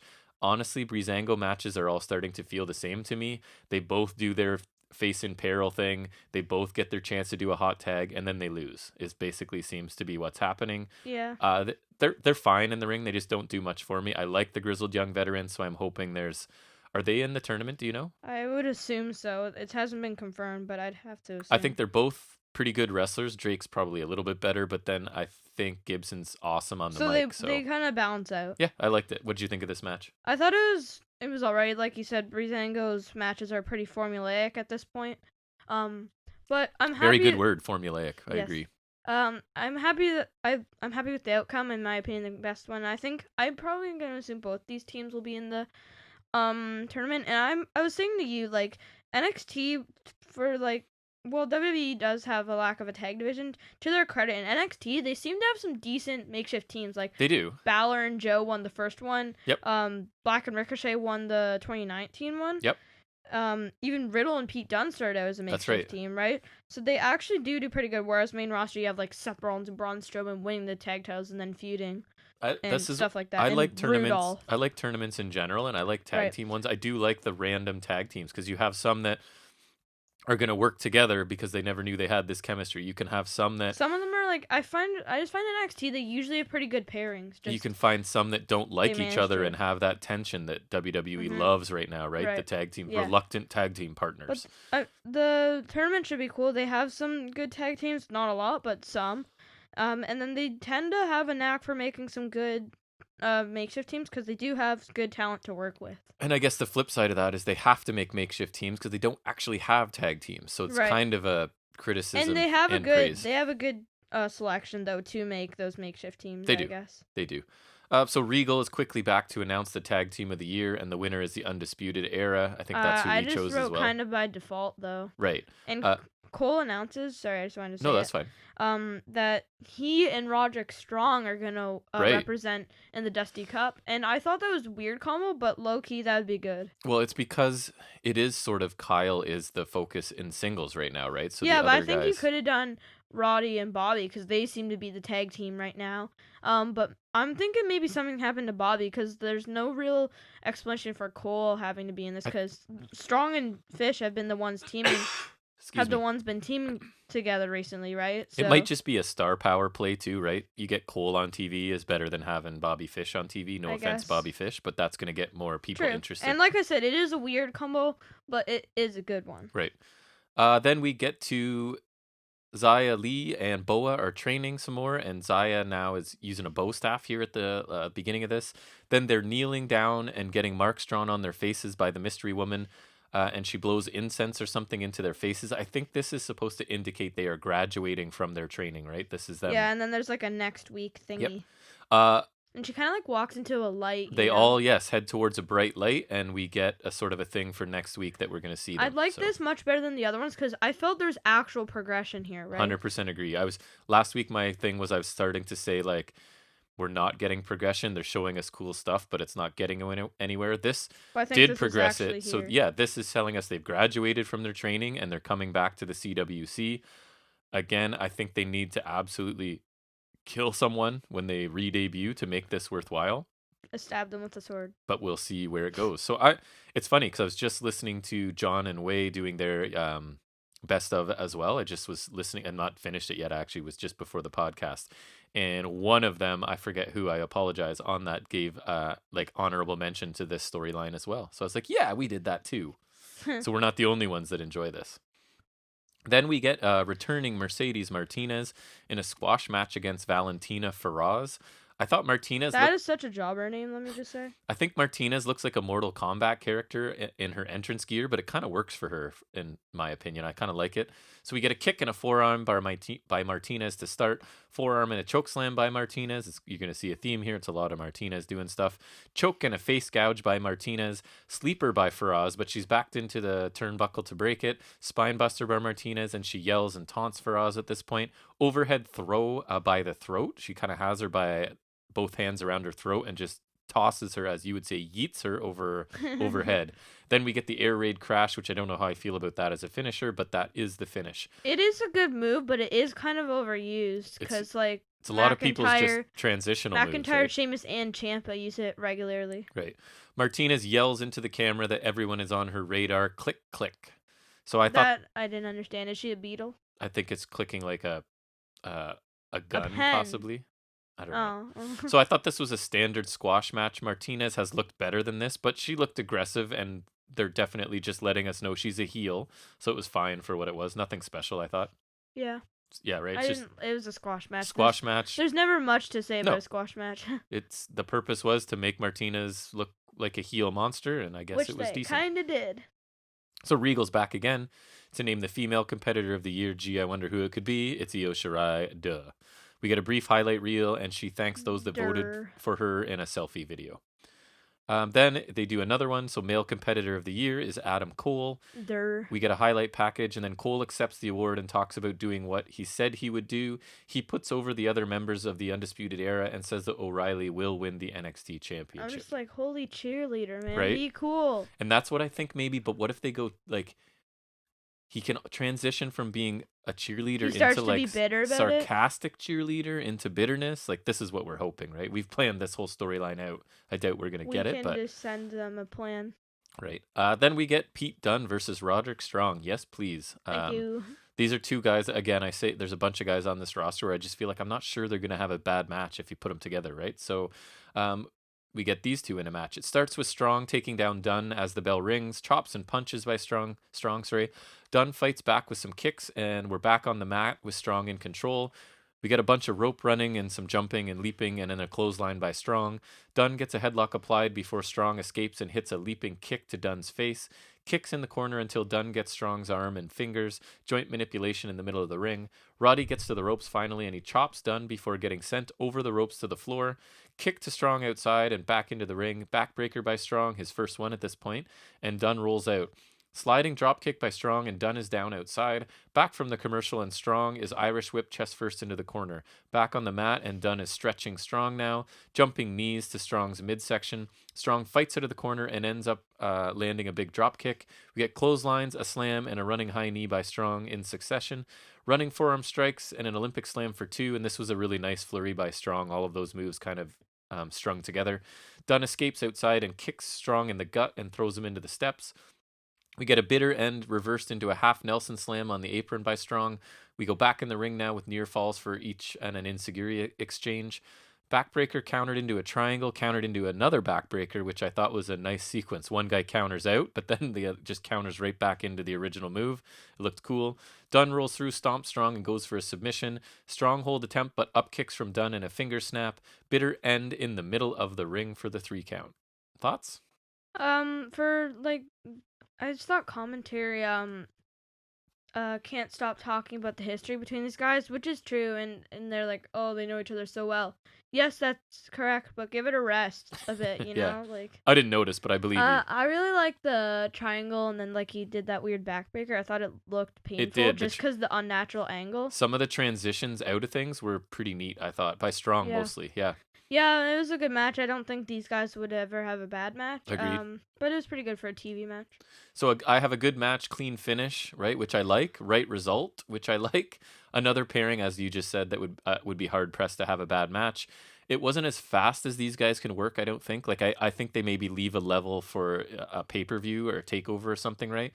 But for a TV match, I enjoyed it. I thought it was good. Right, and I think they could also go longer if it was a pay-per-view match. Right. Then they're going to run down the top 5 matches of the year before they give the award. So their nominees, and I think we who it is. I think we had all these except maybe a couple, actually. We didn't.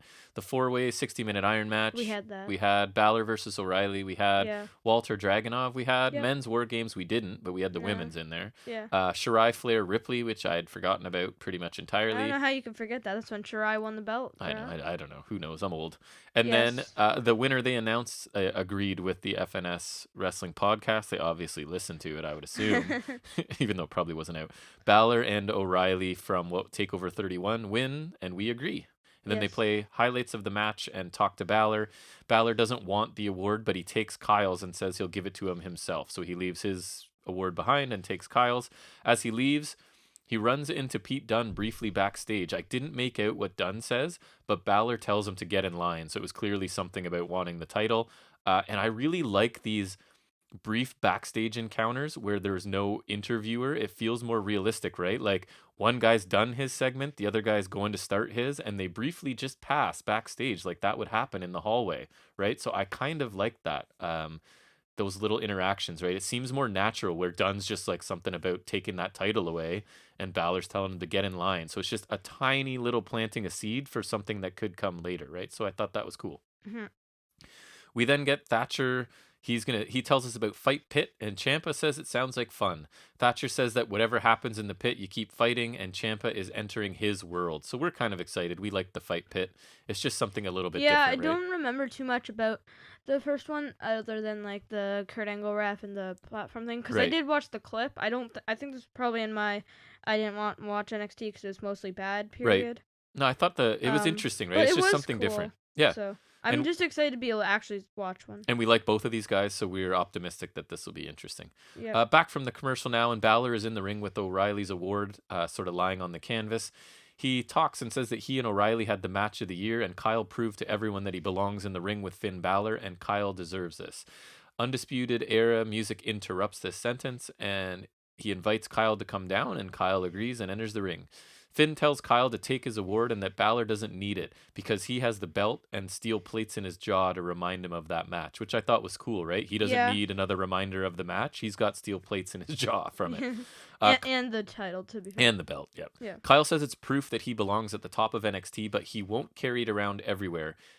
He kind of considers it a participation award, and he's done with participating and wants the real prize. I like that too. He leaves his respect at home and will do whatever he has to win next week. And I thought his intensity was really good here. Balor also says that he will do everything in his power to make O'Reilly suffer for breaking his jaw. Yeah, O'Reilly was really intense. He was like saying like that means like that you're number one, and that like all his hard work would be a damn, and that he's worth a damn if that's what that means. Like, he was just really intense, and I like that he's not happy winning an award for a match that he lost, right? Like, this is just like a participation award. I was in a match that was really good, but I didn't win. So it does nothing for him, which I thought was cool as well. Balor warns O'Reilly that he's going to drag him all over the ring next week. At this point, Scarlett comes out. Scarlett comes out speaking another language briefly, right at the beginning. Yeah, am I wrong? I was like, "Who is this?" Yeah, she says it doesn't matter who wins next week. The fate of Balor and O'Reilly is already sealed, obviously because they're going to have to face Cross next. TikTok, Doomsday is coming. So then I would be confused because Balor would, I guess, have to win then because O'Reilly's not going to win and then lose to Cross right away. Or beat Cross, in my opinion. He could beat Cross. I don't want it to be through shenanigans, but that's how WWE might do it. Maybe Priest loses to Cross. O'Reilly wins the title. O'Reilly faces Cross. Cross loses thanks to Priest. Or maybe Cross is moving up and he's going to put him over on the way. I don't know. We'll see. Priest is right behind Cross at this point, and he waits for Cross to turn around, then hits him with a forearm, and they battle on the stage to start. They crash through some plexiglass and tumble over the barricade. They get up and keep fighting. They're fighting backstage. They're fighting in the tech area, and so I was confused by this. It clearly looks like a Cross picks him up for a Saito suplex, and that Priest counters it into a crossbody, and they crash through this box and whatever else. Tables. But it looks like it was supposed to just be the Saito, right? Because Scarlett's posed there and laughing like Cross has just killed Priest. So I was confused because we watched it back and it does not look like Priest took the brunt of this, right? Like he sort of was on top of Cross when they crashed through. So anyways, I think it was supposed to be that Cross killed him with the Saito through this box, but that's not what it looked like. All right, Rhea Ripley then gets a package. This was interesting, I thought. She was lonely when she arrived at the Performance Center and gravitated to Gonzalez. They tagged and went on the road together. I didn't know this, so this was actually really cool. They were like sisters and would get tattoos together. But things have changed and Raquel is not the same. Her ego got in the way and Gonzalez is jealous of Ripley's success. We then cut to Gonzalez quickly saying she's the biggest and baddest woman in the industry. It's a repeat of a thing. Yep, and she implies she's been playing this game with Ripley since they first met. I thought this was really cool and adds a lot to the match, but because I just love it because I didn't know this, right? It's something cool that they added. But then it begs the question, why did it take a feud and a half for this information to come out, right? Like, we've seen them battle once, and they're already fairly progressed down this feud to meeting again, and we're just learning that they have a personal history. This could have gotten me more into things right from the beginning. But anyways, I'm still glad they did it, and I think this is cool, right? Again, this is like a realistic thing. Main roster, I'm not confident, especially when it comes to two women. The only thing they seem to know how to do is like they just hate each other and they're jealous of each other, and that's it. And so this is actually a bit of a story. They were friends. They have a history, and one's kind of... I even love it because I just didn't know this at all. So it's just like really cool. Just me either. New information coming to light. So it was cool, but it also begged the question, why are we just learning this now? But anyways, glad to have it. Thought it was well done. I thought it made Ripley look a little more like human than she usually is, right? Like she's not just this killer woman. She's a person with thoughts and feelings and friendships and stuff. So I thought that was good. We then sort of take a step back, in my opinion, to Legado del Fantasma in the ring. Escobar tells the others to enjoy the moment and talks about the year they had. The voting for Tag Team of the Year is a sham, and he's here to dominate, and that's what he's done. And he mentions Lucha Libre for the first time in many weeks, which I thought was kind of random and odd, but then it makes sense, right? And at this point, I made a note, there's just too much booing. Even your brother walked by and was like, what is going on? It's just the sound that they're pumping in or whatever is just not realistic. The people don't boo the entire time while someone is talking, so it really took me out of it a little bit. It was even weirder when Cross was vacating the title and there was like boo. Yeah, it's too much. So he goes on to say Regal is looking for the next opponent for the Cruiserweight title, but he won't find anyone that belongs in the ring with Escobar. In 2021, they will continue in their first order of business, and then they get interrupted, and it's Lucha House Party. So this is why they're not. I don't think they're Lucha House Party, Marks. Remember, there was like the disagreements, and then I do not remember because they were on the pay-per-view. Sure. I don't know. And then Kalisa's on SmackDown, and they're apparently on Raw. So two luchadors, two of the three Lucha House Party, defunct, I guess, show up. And this is why he mentioned Lucha Libre for the first time in months, I guess. So Dorado says a couple things, and they rush to the ring, and the ref makes it an official match. It's them versus Mendoza and Wilde. So I thought Escobar's delivery was really slow and annoying here. I normally don't have an issue with him speaking and cutting promos, but I didn't think this was good at all. And again, this is a nothing faction.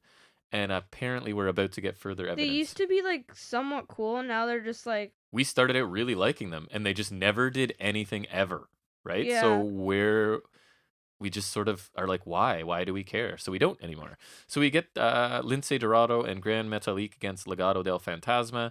We get quickness and dives by...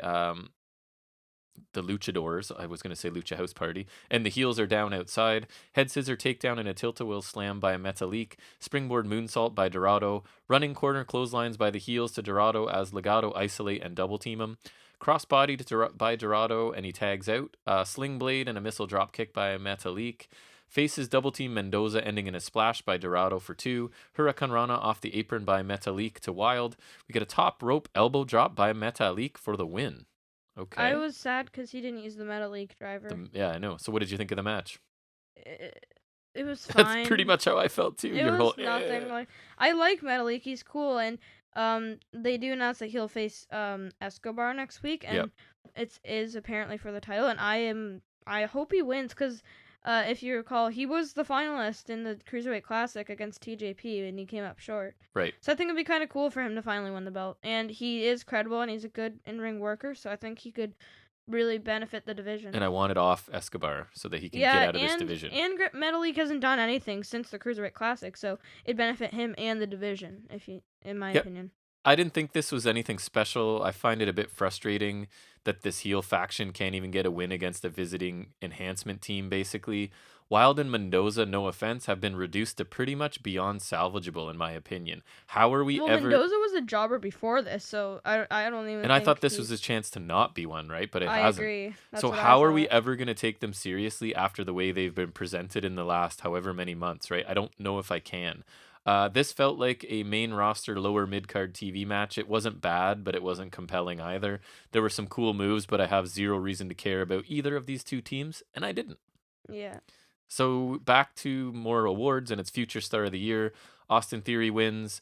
We get some Theory highlights, and he accepts the award with his whey protein. I love that, the Gargano He says he's truly found the way, and Johnny is about to break the curse and win the title. And Johnny is mad because Theory said the word curse out loud, and he throws the protein powder, but it breaks a mirror, which, again, more bad luck for Johnny, right? Right, because Johnny is just Mr. Superstition now. I guess. So your curse is amplified by other stereotypical superstitions, I guess? Guess so. That's what they're saying. So then we get the award for overall competitor of the year, and they got this one right. They gave it to Io Shirai. I don't know how you don't. And she is honored and says thanks. She has like the shortest thank yous ever, right? Thank you. Thank you. I'm honored. Thanks. And then it's over. I mean, she is foreign, so I guess. It's not her first language, and I'm fine with it. Sometimes less is more, right? Yeah. So then we get the main event, which is Leon Ruff versus Johnny Gargano for the North American Championship. So Gargano takes control with a headlock as the members of the Way watch on from ringside. Did you notice I didn't even pick up on it? They're naming their faction the Way is very timely, right? Based off of The Mandalorian. Yeah. There's a smart little tie-in if that was intentional. I didn't think of that. Somebody else pointed it out elsewhere, but I did not make that connection. It makes sense. Anyways, Ruff gains momentum, taking Gargano's arm and dropping him for a 2 count. Rolled up pin attempts by Ruff, and Gargano escapes to the floor. Theory gets up on the apron as a distraction, and Ruff swings at him and misses. Gargano capitalizes on the distraction and hits the slingshot spear for a 2 count. Ruff then with some chops and a boot to gain control before he hops up onto the top rope, only to be pushed off by Gargano onto the floor. Gargano falls to the floor and lays in some chops. Ruff gets thrown into the barricade, then repeatedly avoids Gargano by jumping from barricade to apron before delivering a kick to Johnny. Back in the ring now, and the Way distract again. Gargano hits a neckbreaker to Ruff over the middle rope. Eventually, Gargano hits a suicide dive to the outside and runs Ruff into the steps as we head to commercial. Back from commercial, and Ruff is fighting to get out of our Gargano hold. Ruff counters a neckbreaker into a backslide, then kicks and punches to Gargano. Crossbody, enziguri, and a neckbreaker by Ruff in a nice little flurry. Clothesline and a German by Ruff, followed by a running cannonball in the corner for a 2 count. Escape and a clothesline by Gargano to stop the momentum, but a clothesline right back from Ruff. Ruff gets caught by a super kick and gets lawn darted, which always looks good, into the middle turnbuckle. Gargano fakes a super kick to a kneeling Ruff and then hits one for real. This was funny because he faked him out because this is how he lost. He missed a super kick and pinned with the crucifix. Right. And I loved it because he faked him out, which is funny, and then just nailed him. Yeah, it's a nice little detail, right? Like fake, wait to see what you're going to do, and then hit it for real. And it looked really good, so that's just a bonus. And then the next thing I liked here is a crucifix bomb nicely countered into a backbreaker by Gargano, right? So again, this is the move that he got pinned with. He's thought up a counter and he executed it. And then a discus clothesline. Gargano then powerbombs Ruff. Brodie Lee. Yes. Gargano then powerbombs Ruff for a 2 count and an immediate transition into the Gargano escape by Johnny, which I love smooth transitions from one move to another, so I thought that looked cool. I love that. And Ruff eventually gets to the ropes as Gargano uses most of the 5 count to maintain the hold. Some really smooth transitions by Gargano in this match. Gargano is now frustrated and he shoves Ruff under the bottom rope to the floor. He follows and Ruff escapes another lawn dart attempt, ends up on the apron, and hits a cutter leaping from the apron to the floor. Joseph. They call it a flatliner. Yep, I had that. Which gets called a flatliner. There's no way a flatliner would work. You'd have to jump feet first. And listen, I don't always get moves right, and sometimes I rely on you or Excalibur to help me out, but I'm not going to mistake a cutter for a flatliner. Yeah, that's just ridiculous. But anyways, so Ruff rolls Gargano back in the ring and hits a top rope splash for 2. Ruff takes Gargano to the corner and places him up top. As Ruff climbs, he keeps hitting Gargano and looks to be going for the Frankensteiner, but Bargano. He's a bargain Gargano. He's Bargano. Gargano escapes, bounces Ruff face first off the turnbuckles, and hits the one final beat to retain his title. Amazing. It did. What did you think of the match? I thought it was pretty good. It was fine. It was nothing special. Just I don't think the outcome was in doubt. I think the Leon Ruff experiment or whatever happened is over. This is whatever. I thought it was a good match. It was competitive. I'm glad Gargano won, and relatively cleanly, as you're saying. Ruff looked good in defeat, right? He's got this plucky underdog thing working for him for sure. I really hope Gargano now moves past this, though, and I think he is. I'm not sure what happens to Ruff once this storyline is over, but I think he's worthy of sticking around the roster and being included in some stories. So I don't know where he's going to end up, but I think it's time for this sort of storyline to end, and I think it has, right? Mm-hmm. Overall, sir? I thought the show was it was good. It was definitely more like normal than I thought, because I was expecting like it just to be mostly awards, but I guess they didn't have as many awards as I was expecting. It was kind of a week of holding pattern wrestling, right? Like not a ton, but this show was somewhat normal. You're right. Yeah. I don't know. It was fine. I would give it like maybe a B. Okay, so That's funny you say that. Overall, I found it kind of a strange show, right? I really liked some of it, but the award presentations, although I'm fine with them and I like that they do it, they don't really offer anything new or important, right? It's essentially just to fill some time on the show. I could just as easily read the results on their website and be happy about it. So I don't necessarily love that part of the show, but I enjoyed the Dunn Strong match. I liked the Lee Boa segment. The Rhea Ripley package was good. I liked the main event. So nothing was really bad, and I 100% agree with you. I gave this episode a solid B. Nice. All right, so that brings us to our second last segment, which of every week, which is where we talk about stuff that's not AEW or NXT, and that is our any other wrestling business.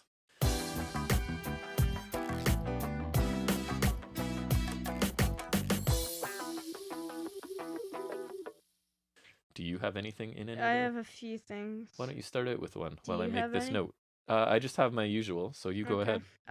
Keith Lee beat Sheamus on Raw to earn a WWE title match against Drew McIntyre on Raw Legends Night. Cool. I'm glad he's getting attention. I don't think he's going to win, obviously, but we are big Keith Lee supporters, so good for him. Book him properly, and he's a main eventer for years, in my opinion. Yep. Anything else, or do you want me to do Ring of Honor quick? Yeah, you do one, and then I'll do my others. All right, Ring of Honor. As I was talking about holding pattern wrestling this week, these two shows that I talk about in any other wrestling business are sort of guilty of that as well. So Ring of Honor, as always, Quinn McKay welcomes us with vigorous hand gestures, wishes us, sorry Quinn McKay, I think you're really good, wishes us happy holidays and runs down the matches for tonight's show. There will be a Christmas 10-man tag where there will be... I saw a bit of this. I thought there was going to be weapons involved, and I even made a note of that, but then that never happened. So I think I just lost the plot there for a minute. So I will not read that note. 10-man tag match. To start, there will be a dojo match between 4 people I've never heard of before. Dixon and Martin versus Caballero and Keys in a chance to show that they belong. So it's basically like, here's a random multi-man match and a match with guys you've never heard of just to get us to next week sort of thing. It was like a definite holding pattern. So Jay Briscoe is in the first segment, and he's opening presents, and each present contains the name of people that'll be his partners in the 10-man match. I thought that was dumb. Why don't they actually pick their partners? So it was just random, and the point was you're just getting a random team, I guess. I didn't like So this. he opens multiple gifts, but you don't even get to see what was in the boxes. It's so it was mystery. Again, it was a lot of filler, I felt like, on this show. So the opener is a match involving 4 guys looking for a spot on the ROH roster. They've been training in the dojo. They're in pairs. They deliver rather lengthy promos. They were actually decent. I did see them. Yeah, the promos are all like that style is always working for me. So Eric Martin has been training for 6 years. He's 6'3", 230. And that's all he says. As Ken Dixon, who is clearly the heel of all 4 of these guys, takes over the promo. He says he's only 6 feet tall and he likes to drink beer. He's been all over the world, but not wrestling, just making money. He talks about his losses in ROH in 2016. He gets paid money to fight people, and this is the only place that he can do it. This seems like a team with a babyface and a heel paired together, so that's kind of interesting. They tell us they know their opponents as they've been coming up together in the dojo, training together. Dixon says he feels like the third monkey lining up for the Ark, and it just started raining. Okay. So I know you're not a religious scholar, but basically it's the idea of Noah's Ark, right? And that like he took, as these floods were about to happen, he took 2 of each animal so that they could reproduce later. So I like this line, right? He's saying it's like, I'm the third monkey in line and I'm not going to be left behind, right? So you're taking 2 of every species so that you can repopulate that species. And he feels like he's the third monkey and he's got to fight for that spot. So I kind of like the analogy. It's kind of wasted on you, I think, but anyways. Yeah. So then we get Dante Caballero is from Puerto Rico, and he moved here 5 years ago to train. And Joe Keys, his partner, has been training about the same amount of time, and when he started, excuse me, Dixon punched him in the balls and insulted him. Huh. So Caballero and Keys have tagged together. They've been humbled and they needed to start over with Gresham as their trainer.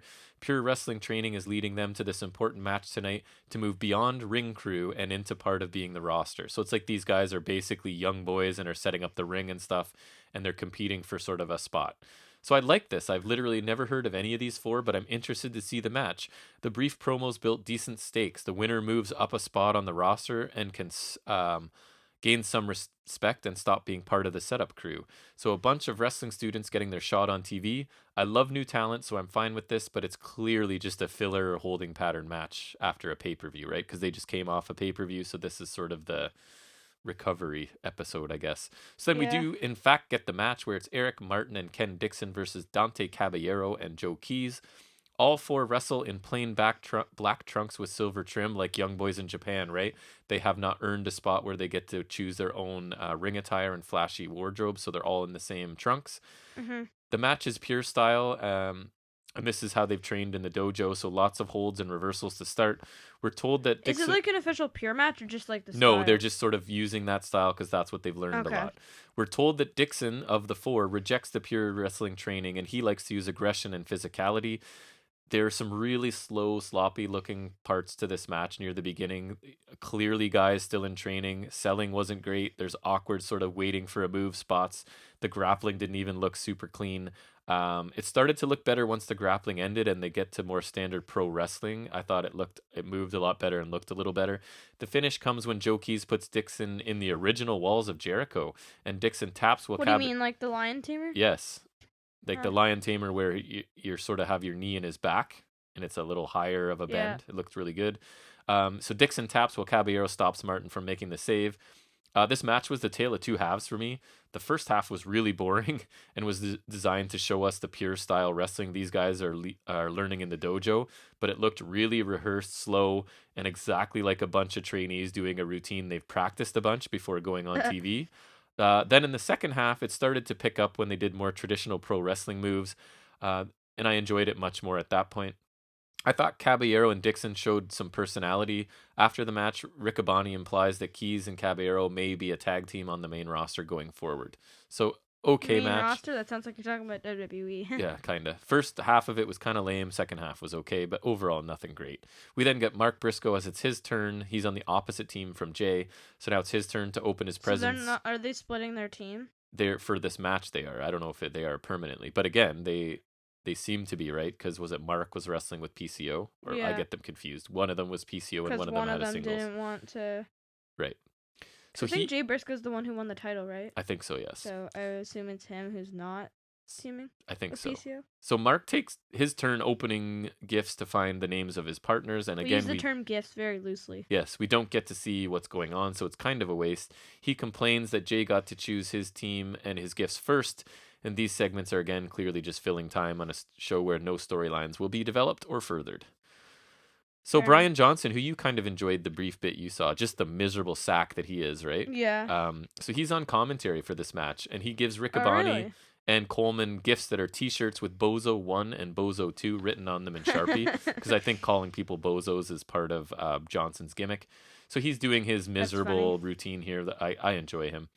As Jay Briscoe enters, so I was excited because Jay Briscoe enters and it lists items on his Christmas wish list, right? So I thought this was going to be like entertaining, kind of like AEW does. So I made a note of all of their Christmas lists, and it's not as exciting as I hoped. But anyway, I still did it. Damn it, I followed through. So Jay Briscoe wants weed eater string, like string trimmer, like propane tank refill, new socks and drawers, which means underwear. How exciting! Flip Gordon wants his Christmas. So this is Jay Briscoe's team. Yes. Okay. So Flip Gordon wants his Christmas bonus, a world title shot, no more masks. Yeah, I've sort of learned on. Anyways, I'm not a big fan. That one makes sense. I've seen some of Flip Gordon's personal beliefs lately. I am less of a fan. And a typewriter. Then we get Mike Brawler. Oh, does he mean no more masks like now? I think so. I thought he meant like no more masks, like we don't have to wear masks because like no pandemic. I think it's a double entendre. Like a Trump thing? Maybe. Anyways, I don't want to get into his political views and things. We then get Mike the Brawler Malonis, right? Half of the Beer Street Bruisers, so he's involved. His Christmas list is beer, red wine, a date with Session Moth Martina. Watch the other guy from the team be on the other team. Do you know what Session Moth Martina is? No. Okay, me either. Tag team title shot and milk and cookies. Is the other guy Beer City Bruiser? Yeah. So watch him be on the other team. What a What a great prediction by you. Then we get John Walters, and his Christmas list is the pure title 5 times written down. Okay. Then PCO, who wants an Optimum Power Jumper Extreme. So PCO's on Jay Briscoe's team, even though he's in a team with Mark Briscoe? Maybe. I get the Briscoes confused, to be honest, so I'm not sure. But well, I'm pretty sure he's teaming with Mark Briscoe. He wants an Optimum Power Jumper, Extreme Power Car Battery, a funerary stone, which just means a headstone, a new casket, and a gallon of gas. Is he planning to die or something? So now Mark Briscoe and his team come in, and Mark wants a jetpack, a 50 caliber rifle, an invisibility cloak, new underwear and socks, and a monkey. That is realistic. The Beer City Bruiser wants beer, cigars. I knew it! Beer, cigars, more beer, and a monkey. I don't know where this monkey's coming from. Dak Draper wants a tanning bed for home, a medium rare 16-ounce ribeye, a competent quarterback for the Denver Broncos. Ha ha ha. Tracy Hot Sauce Williams, he wants honor to be restored to ROH. He wants a lifetime supply of black wrist tape and laser eye surgery, but to make his eyes shoot lasers. Ha ha ha. Okay. Dalton Castle, his I found entertaining because I enjoy. He's a quirky fellow. A small shelf for organizing his rare and expensive elixirs. What's an elixir? like a potion, a liquid, whatever. Okay. That made me giggle. A new Davenport, which is just like a fancy word for a couch, I believe. And a handsome pair of boots good for dancing. So his list made me giggle because he's a quirky, weird, funny guy. Nice. The bouncers... So the match starts, The bouncers end up facing each other as Draper pushes the Bruiser into Malonis behind Malonis's back, so then they start to square off. Dalton wrestles in a nice turtleneck for the holidays, which I thought was funny as well. He dressed up because it's the holidays. At one point, they're all in the ring brawling. Eventually, they're all outside. PCO moonsaults onto a bunch of guys. And it was a little terrifying because he's 50-something and he was short on his rotation. And if these guys weren't very responsible about catching him, he lands on his face and breaks his neck. So it wasn't great, but they managed to salvage it. Everybody heads back to the apron and the ring, and the match resumes. One sequence has almost everyone taking turns hitting big moves and then taking moves from the next person coming into the ring and so forth. Williams hits an elevated DDT onto the turnbuckle as one of his signatures that I think always looks cool. The finish comes when PCO hits his moonsault on Dak Draper for the win. This match was fine, but nothing special. There was no stakes involved, right? No story. It was just randomly thrown together and just to sort of fill time until next week. So my time wasn't exactly wasted on the show. It certainly wasn't being invested in anything either. This was 100% a holding pattern show after a pay-per-view, and if you missed this episode, there's absolutely nothing that you need to see, as no storylines were developed or progressed. I was looking forward to seeing 4 talents I'd never heard of, but the first half of that match was weak, and none of the 4 really stood out as future stars, although it looks like Caballero and Joe Keys will make appearances on the main show in the future. Being generous, because it's the holidays, I gave this show a C+, but it was not good. Why don't you have another? Oh, yes. Before I do Impact, Sonya Deville returns to SmackDown. Yay! Despite technically being drafted to Raw. Oh, yeah. But anyway, still I'm glad she's back. Return, yeah. That's cool. She lost the Loser Leaves WWE No DQ match to Mandy Rose, where Mandy Rose struggled with a table at SummerSlam this year. And so she's making her return, so I'll try to keep tabs on what she does. And then, so after a match with Jey Uso, or maybe Roman interfered, I don't know. Yeah. Owens is attacked by Roman Reigns. Reigns and Uso brawl with Owens into the Thunderdome crowd area, kind of in between the thingies. Yeah, before they start, yeah. They go pretty high, and then Owens takes a big bump as Roman throws him off the thing through some tables. Yeah. Again, Owens just taking a Mankind kind of bump. That seems to be his new role, right? Is, hey, you're going to take a beating and get up from it, which he does have the body type. It gets you a lot of TV time. It gets you a lot of attention. I'm glad that Sonya Deville, I was going to call her Daria Baronato, which goes back to, if you're a hardcore NXT fan, NXT. You get that reference. But I'm glad to see her back because she underwent some pretty personal tragedy, right? With a stalker and a home invasion and a near abduction or definite violence in her direction.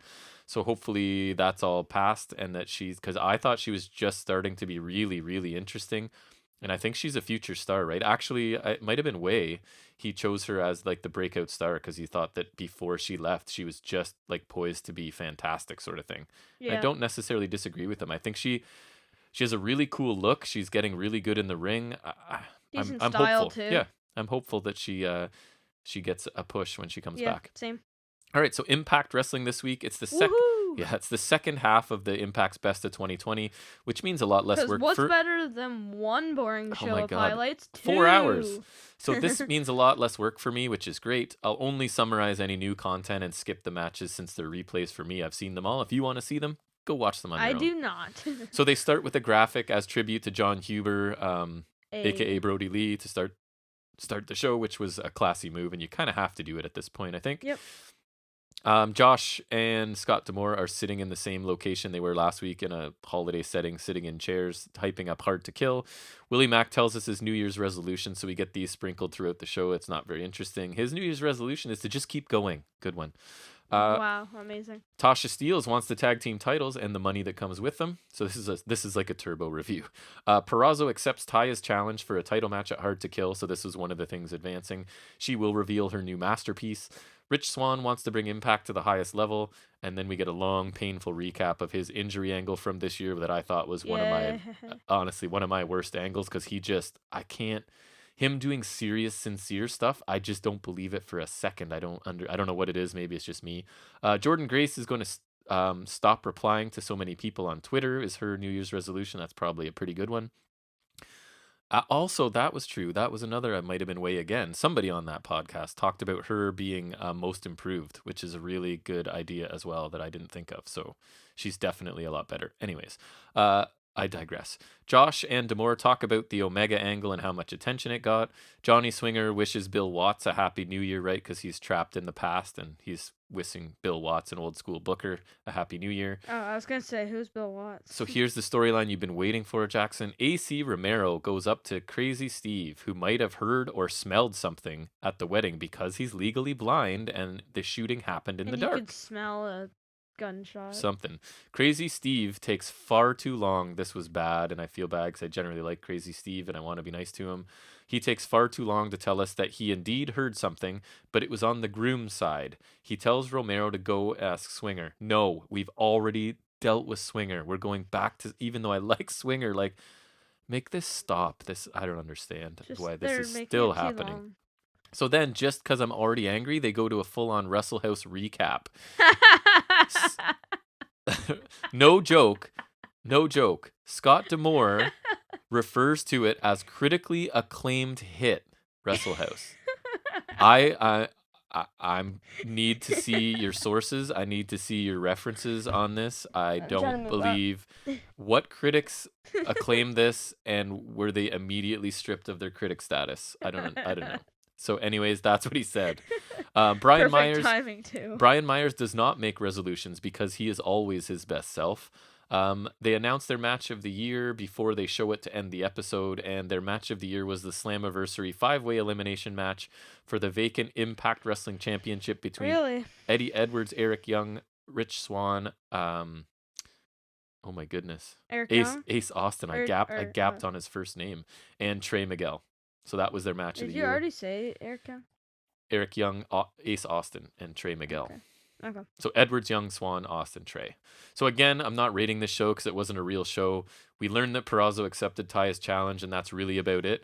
If you wanted a summary of Impact in 2020, these shows may have done a good job. But as a person who watched and reviewed months worth of this show, I didn't need it. So I just skimmed through it. And I'm not going to give it a rating this week. I wouldn't either. Do you have anything else for any other wrestling business? No? I do now. Okay, so that leads us to our final segment of every week, which is where Jack takes a few seconds, minutes, whatever, to talk about the world of wrestling action figures, and that is Figuring It Out with Jack. Yeah, and so originally this week wasn't looking too interesting, but luckily Ringside pulled through with some new things available. We got Basic Series 118. It's been revealed. We got Jeff Hardy, please face paint. Right. Viking Raiders, Eric and Ivar, Finn Balor, and Austin Theory, first time in the line. You love to see it. Chase Variant is going to be Theory, and I do like this when they introduce someone new, even if it's like Tony Storm. Or anyone Humberto getting their Carrillo. first ever figure is cool, right? Yeah, and it's cool when they do it with the Chase Variant, because then it's like them getting two figures. Like, I think Mustafa Ali's first Elite, he had the Chase, so like that's him getting like two figures, boom, right there. I think if I were a wrestler, that would be one of my highlights. Is like, it's like a sign you've kind of made it, right? That they made you have an action figure of yourself. That is pretty cool. And I think it'd be cool because like then now you have two. just like in one series, right? Because sometimes like you get your first and then you have to wait a little while for another one. But here's like boom, two. Two right away, right out of the gate. Should be cool. I'm interested to see what his looks like. I'll definitely try to get it at some point. You'll try to get every figure ever. Yeah, and if the Jeff Hardy has face paint, I will try to get it very much. You are a sucker for face paint, sir. Yes, especially Jeff Hardy's. Yep. Ultimate Warrior Elite Ringside Exclusive is available for pre-order now. It looks pretty cool. That was a fun story. How much did we pay for Ultimate Warrior figure you have? I think it was $4. Oh, yeah. It was like a damaged packaging. Always check the discount table at Toys R Us, people, for damaged packaging and clearance items. You never know what you could find. Yep. And that's based on WrestleMania 12, is squash match against Hunter Hearst Helmsley, right? AKA Triple H. Yep. So that's cool. Probably won't need that, but no, still cool. For doesn't seem one that you would focus in on. Yeah. Then we got Ultimate Edition 8 revealed. This is Edge from Royal Rumble 2020 and Macho Man Randy Savage. My favorite. One of my favorites of all time, the Macho Man. That's a pretty nice... Intercontinental heel Macho Man. Yes. The best. Mm-hmm. That's it. That's it? That is it. Wow, that's a pretty quick episode for us. I thought it might be just due to it being this week of not a ton going on in wrestling, right? So, and I mean, we put out an hour and a half yesterday and about 2 hours today. So that's pretty good for us, I thought. It's a pretty good week of podcasting for us. I enjoyed it. Yep. So that brings us to the end of another week of our show. We thank pretty crazy week. It was. Rest in peace, Brodie Lee. Absolutely. Brodie Lee and his family, our condolences to you. And again, if anyone's seen the year-end awards already, then thanks for watching. Yeah, absolutely. And if you haven't, go check them out. And please, honestly, give us some feedback, people. We say it every week. We would love to hear something from somebody. Yep. I know there's people listening. I see the stats on I see the metrics and things, welcome but any reviews. Nobody's commenting and talking to us. So get a hold of us at fnswrestling@gmail.com. Yeah, we'll shout you out if you want. For sure. If you got any suggestions. Probably if you don't want. Well, we're always open to suggestions too. If you want to suggest an next bonus episode, if you suggest it, since no one's really reached out to us for suggestions, we'll probably do it. And if we get a request for it, at this point, we'll probably do it. I just purchased Lucha Underground Season 1 on iTunes, right? So that might be something that's coming in some bonus episodes. We'll see. Yeah. But anyways, thanks for... I didn't give our Instagram is FNS_wrestling_podcast on Instagram. So Jack will be responding to that one. If you hit us up on Gmail, that'll be me. That is the old man with the email address. That's right. But anyways, thanks. You got a way to contact both of us. That's right. Thanks again for taking some time out of your week to listen to us chat about the world of wrestling. And we hope that you have a great week, and we'll see you back here next Saturday. Take care. Bye.